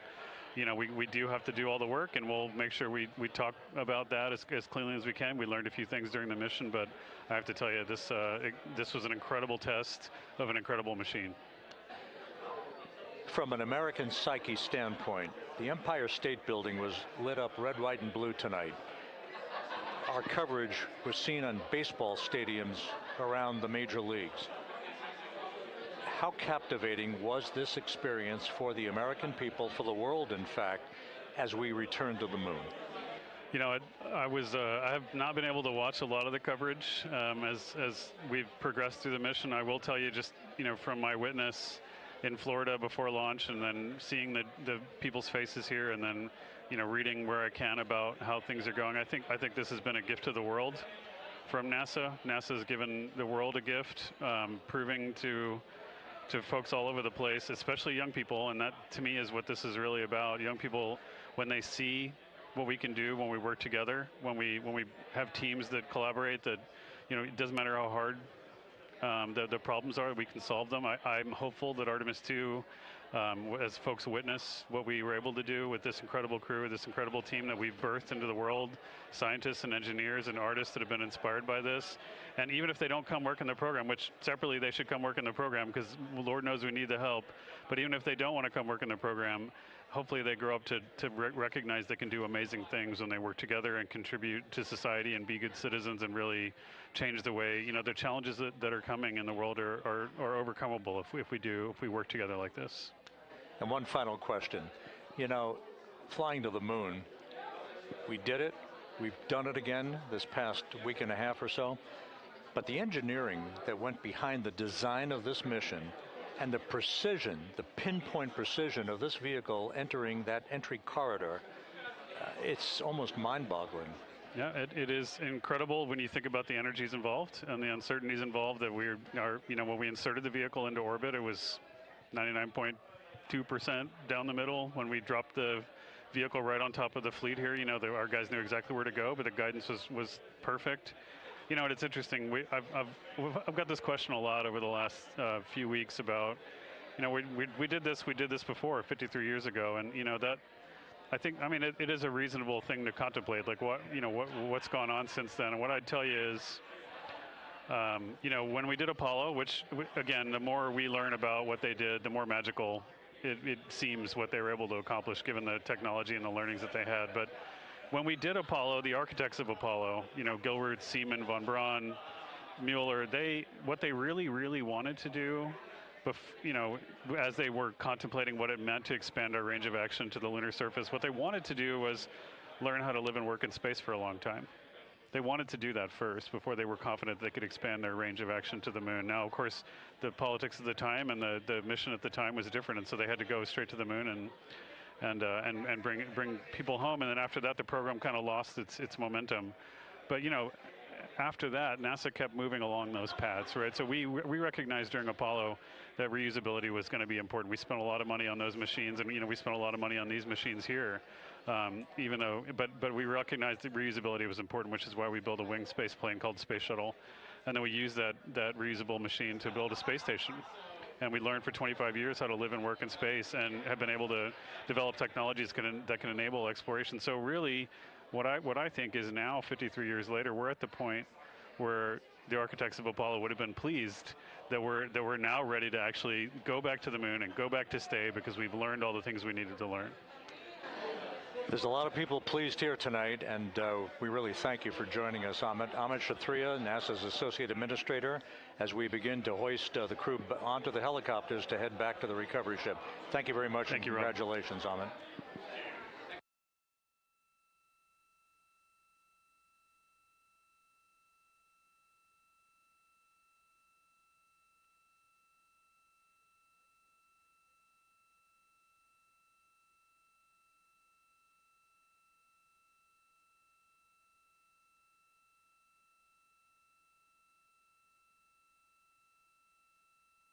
This is Mission Control Houston, with the crew members now beginning to be hoisted aboard the Navy helicopters. Let's go to Megan Cruz aboard the USS John P. Murtha, who will take it from here.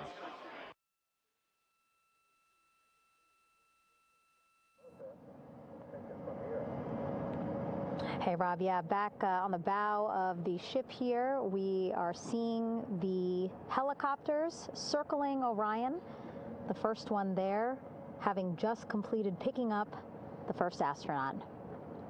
Helo 2 now, hovering just 40 feet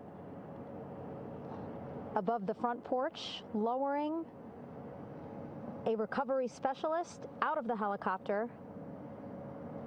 That person will touch down in the front porch just there.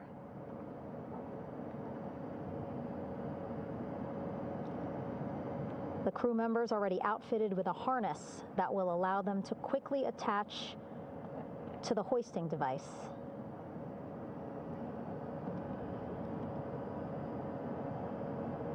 Look at the power of those blades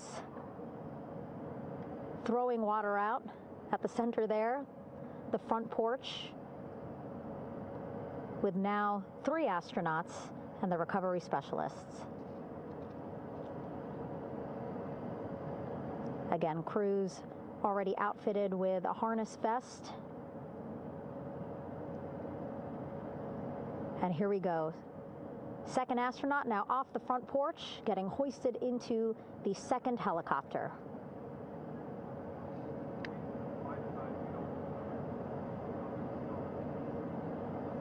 That helicopter will now hover just a distance away to give room for the first helicopter to come back and pick up the third astronaut.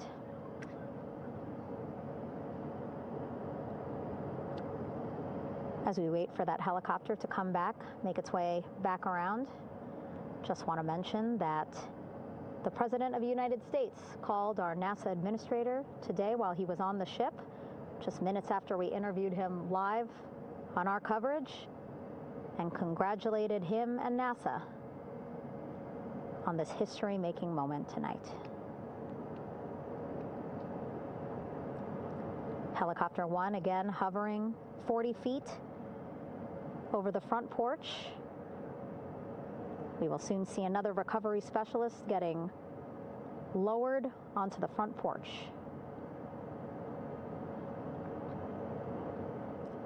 Wow, imagine sitting on that front porch, the wind, the water. But again, the recovery team determined that a helicopter flight back to the ship here would be safer, faster, and more comfortable for our crew who just completed a 10-day mission around the moon. Third astronaut in the air, getting hoisted quickly back into the first helicopter now.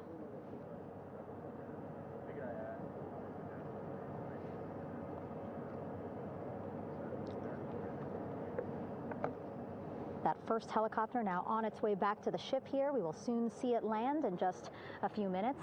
Again, all this action happening just 3,000 yards away from us, so a very quick flight back to the flight deck. And now the only person left on the front porch, Commander Reed Wiseman. That second helicopter now making its way back over to the front porch.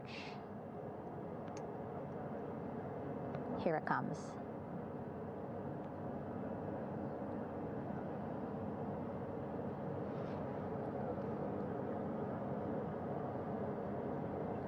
Making its final approach here.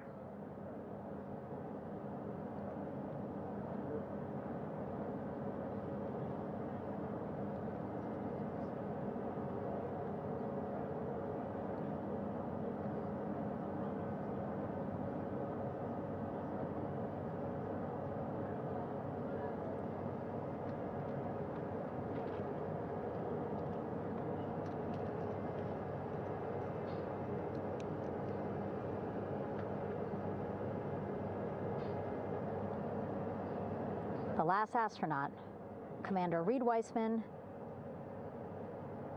now off the front porch and almost into the second helicopter.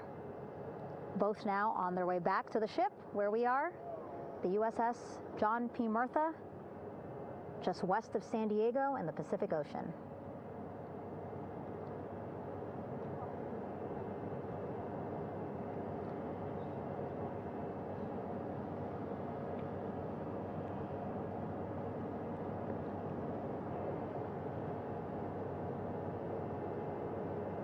Exciting to see our 4 crew members minutes away from landing on the flight deck here on the recovery ship. 550 people on this ship, excited, ready, anxious, looking forward to welcoming this crew aboard.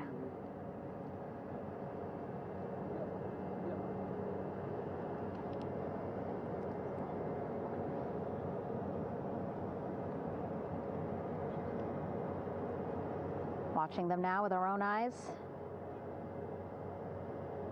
Close to the ship here. Hearing them begin to hover on the flight deck, which is just across from us, here on the bow.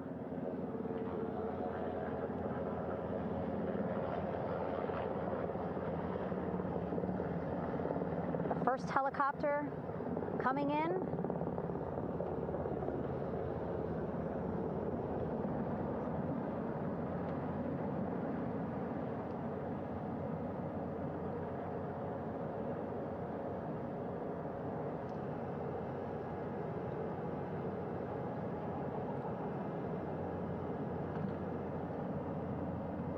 And wheels down. Wheels down of the first helicopter carrying 2 of our Artemis II crew. Pilot Victor Glover and mission specialist Christina Cook.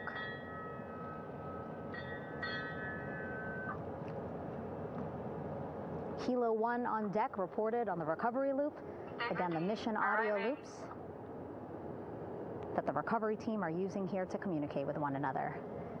And an announcement just made on the ship, integrity incoming.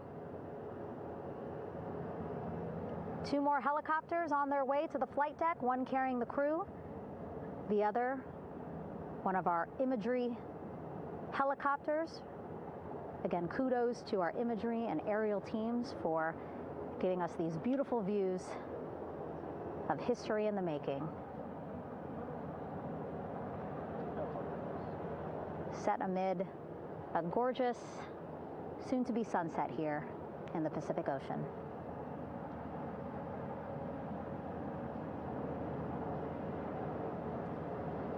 Second helicopter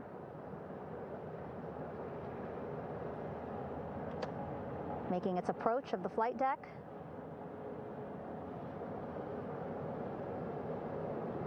Plenty of people here on the bow with their cell phones out, filming this moment.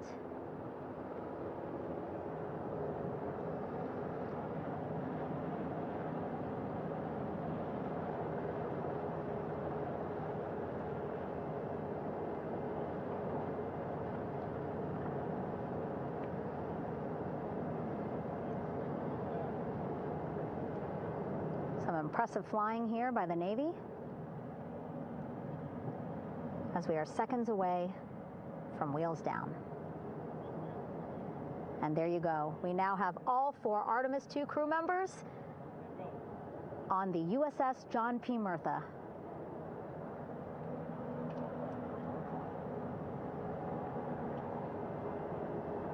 I'm sure they're happy to be out of the water and on this recovery ship with, again, 550 people on board, ready to welcome them home. But first, as we've been saying throughout the broadcast, just making sure the crew feel good. We reported that they were feeling good when they were in Orion, but those were just initial, quick, verbal assessments of how they're feeling. Their destination tonight, the medical bay here on the ship, right after we power down the helicopters here.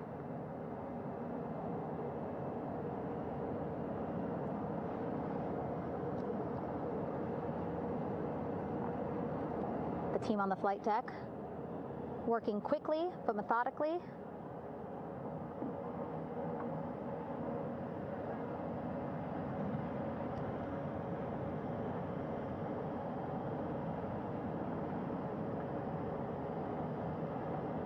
Waiting for just one more helicopter to touch down.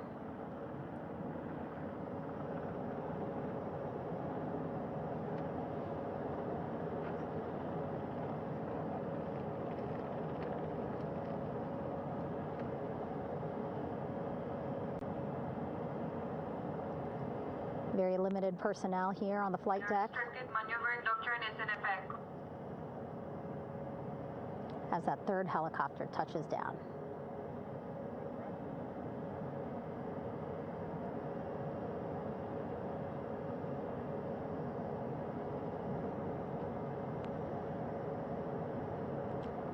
The ship is at flight quarters.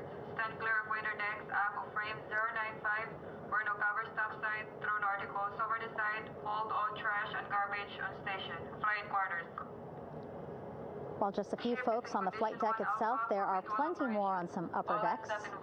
I see in some of our views a very packed crowd overhead. Announcements being made over the ship's loudspeaker system, reminding folks to stay clear of operational areas like the flight deck,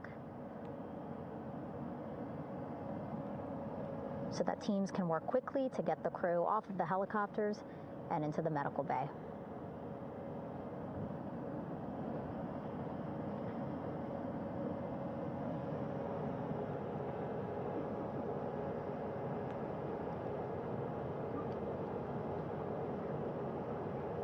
Splashdown today, 5:06 p.m. Pacific time. We are within 2 hours of that splashdown time, and already we have all 4 crew members on the flight deck of the USS John P. Murtha.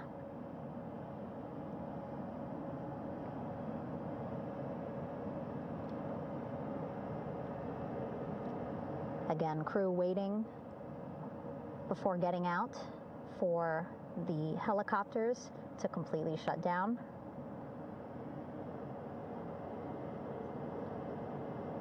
Safety, of course, very important to NASA and the U.S. military.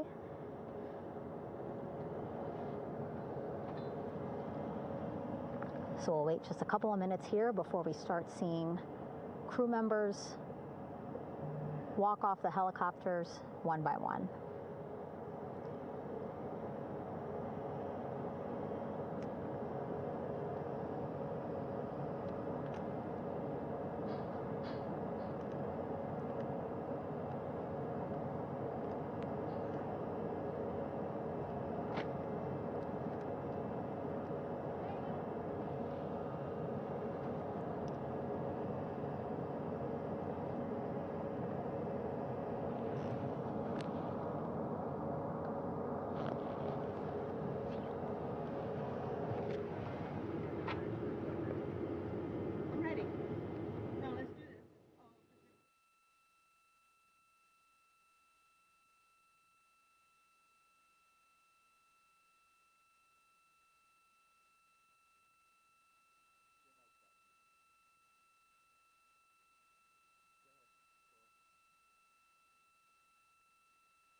All right, and now here we see pilot Victor Glover and mission specialist Christina Cook sitting on the edge of one of the helicopters, looking in great spirits. That familiar smile and laugh from Victor, I can see it from here. Christina, I'm sure, feeling the same way, just blocked a little bit by our camera here, but we'll see her here shortly. A photographer taking their pictures. Victor saluting folks on the flight deck. They look like they're in great spirits. Happy to be home, I'm sure.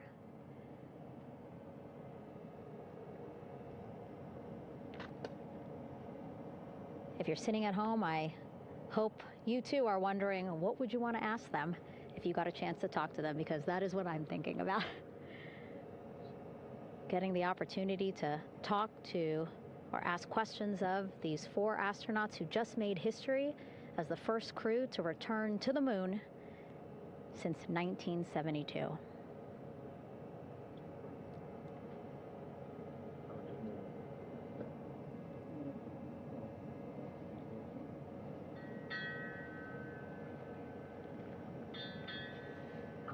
Oh, there we see Christina there, also smiling.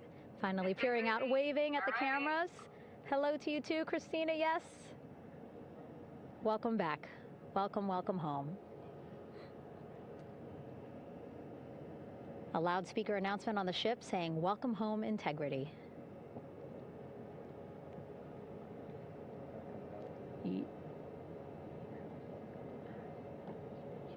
Victor in great spirits. I can't see who he's talking to, but I kind of think that he might be talking to his other 2 crew members. Shouting from across the flight deck, congratulations to one another.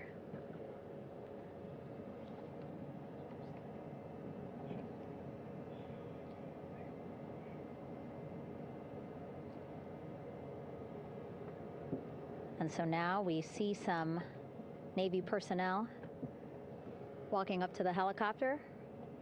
This is again the first helicopter carrying pilot Victor Glover and mission specialist Christina Cook. Both have taken off their helmets now.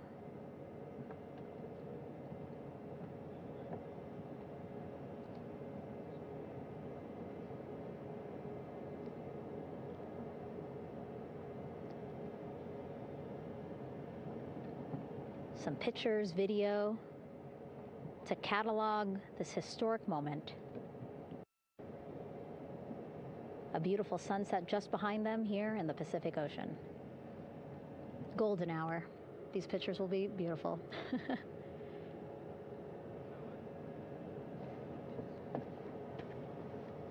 Now we see NASA Administrator Jared Isaacman. He is on the flight deck, as well as Flight Surgeon Rick Schuring walking over to Victor and Christina first. We saw the administrator walk over to the other helicopter, which is carrying Commander Reed Weissman and Mission Specialist Jeremy Hansen. We heard from Rick earlier in the broadcast. Again, he said he's going to be out there on the flight deck to do another initial assessment of the crew, ask them how they're feeling, anything bothering them. But again, from what I'm seeing, they look like they're in great spirits and feeling pretty good for folks who just traveled 695,000 miles from Florida to the moon and now here to the Pacific Ocean.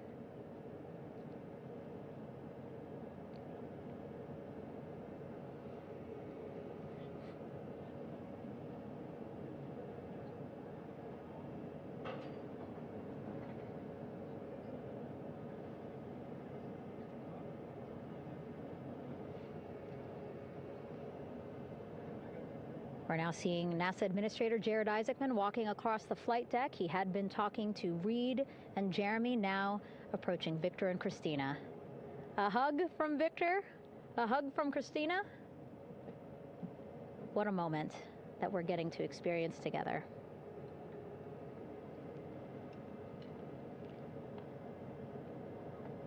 I'm sure congratulatory words. You know, we got to speak to the administrator live on this broadcast as well, and he said the kid in him right now, giddy, absolutely giddy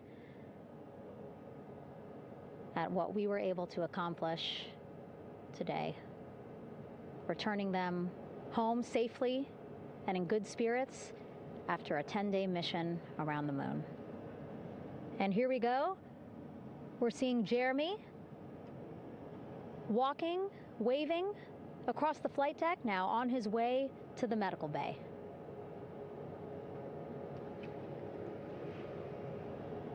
It's a short walk, less than a minute. Again, that's why the recovery team decided to use helicopters to get them on the flight deck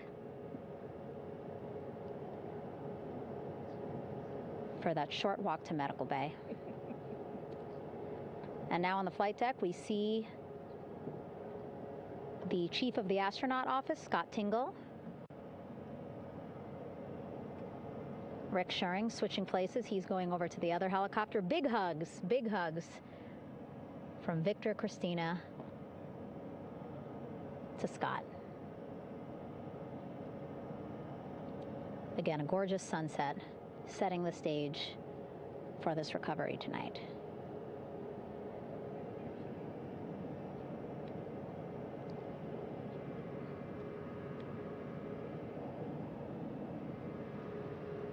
All right, and now here we are, Christina, making her way, looking thankful, grateful, happy to be home.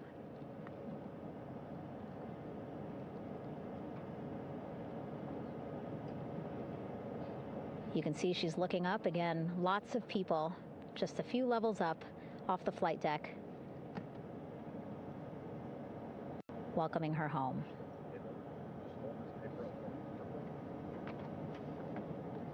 Scott holding the door like a gentleman, but back on his way to the other crew still on the flight deck.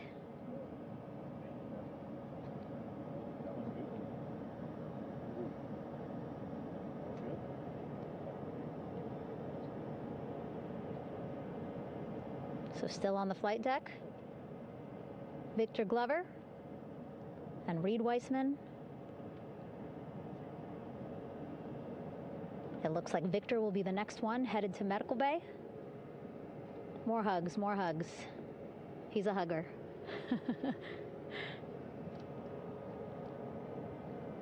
Victor looking good as he walks across the flight deck. NASA Administrator applauding. Victor applauding for all the folks on the ship with him who played a role in their safe return today.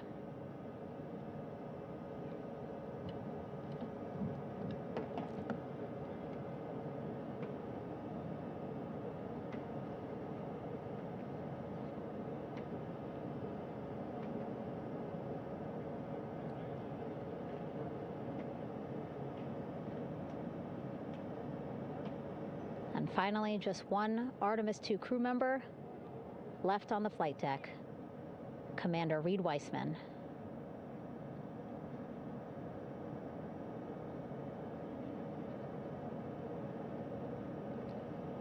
Applause from the group there on the flight deck, I'm sure, as well as on the level just above them, packed with people. Reed looking good as he takes his steps towards the medical bay.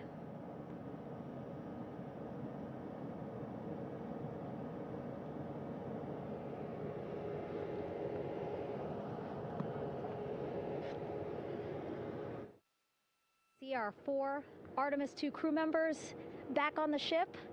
Again, now they will head into medical bay, where they will be assessed by flight surgeons from both NASA as well as the Canadian Space Agency. A more in-depth assessment. When they get to medical bay, they will each have their own nurse. They will be helped out of their suits. And then again, we'll check to see that they're feeling good. Make sure it's not just adrenaline, but that they are feeling good from their long journey back from the moon. Beautiful shot of that sunset, illuminating our flight deck.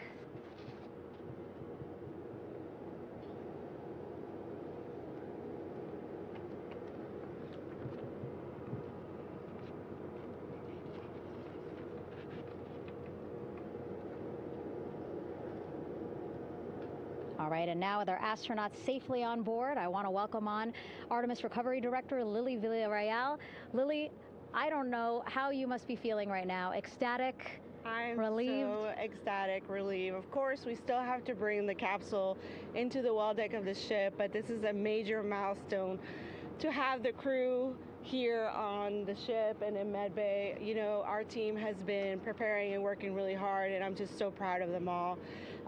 Everything went very well, just as planned. Our teammates in Houston, the flight control team was just amazing. We were able to have great conversations and communications about everything. And I don't know what else to say. I'm just so ecstatic. It's such a wonderful feeling to get to this point. Again, we still have to get the capsule, but this is huge for all of us in landing recovery, and I couldn't do this without my team, and of course the full support of the U.S. military. There's going to be lots of, you know, high fives when we get the capsule back in, and I'm so happy that the crew's doing well, Orion's doing well, and you know, thank you for, you know, for everybody watching. Yeah, it was great to watch the crew come back to the ship with you. How were you feeling when you were seeing them looking so happy to be home and feeling really good? You know, the funny thing is that we had video of them from inside the Orion vehicle. They were like that from the beginning. When we opened the hatch, they were already out of their seats, having a good time, waiting for us to open the hatch. And they opened the hatch, and of course we did the first medical assessment. Everybody was doing very well, and they were just having such a great time with the medical team that was inside the capsule. I think they were all taking selfies with you know, the phones that they have, probably talking about what they saw, and it was just smiles all around. They were having such a great time. And then we put them on the front porch when we were ready to put them on the front porch. And again, you could see they were just so ecstatic to be home and talking to everybody. So we were very happy to see all of that in the control room of the LFOC. How remarkable is that? Again, if we think about their journey, the 695,000-mile journey around the moon and back, coming back at 30 times faster than the speed of sound. I mean, how remarkable is that they are in such good spirits? I mean, this is an amazing crew. I think you guys have seen it for the past 10 days. They're wonderful people, and we're so happy that they brought us along on that ride. And I can't wait to see all the additional videos and pictures that they have that, we'll get a hold of now that they're back on the ground.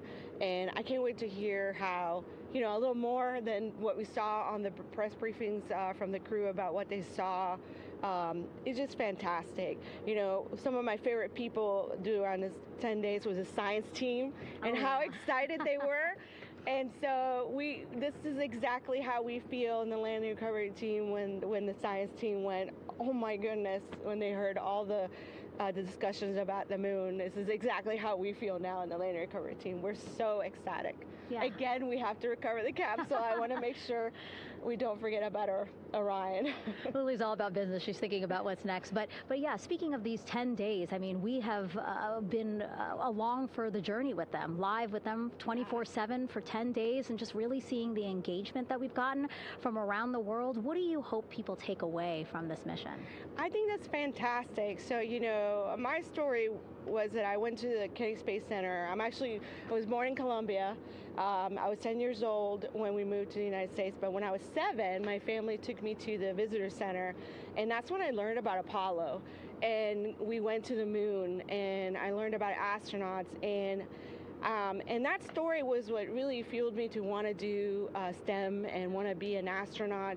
And I think that this Artemis program is going to do exactly what, what girls, my age back then is 7, young people right now, girls and even like young men, obviously. But we want to empower people to know that you can do this, right? If you want to come and work for NASA, if I did it, they can do it.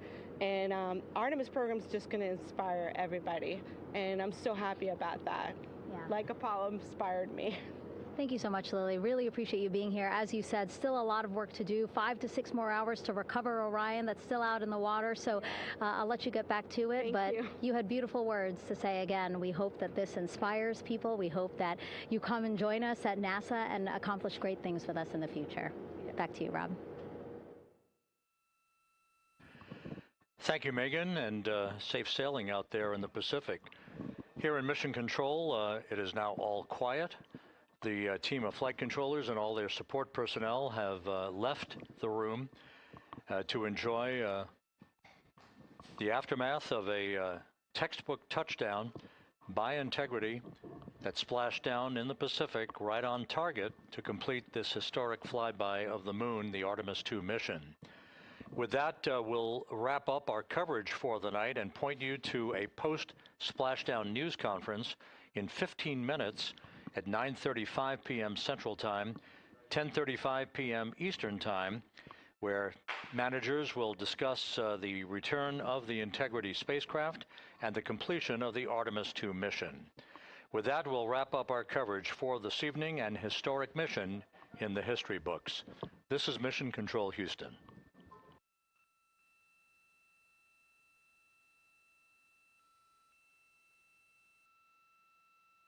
Main chute deploy. And we have 3 good main chutes. Houston Integrity, splashdown, sending post-landing command now. Splashdown confirmed. Copy splashdown, waiting on VLDR. Splashdown confirmed at 7:07 p.m. Central Time, 5:07 p.m. Pacific Time.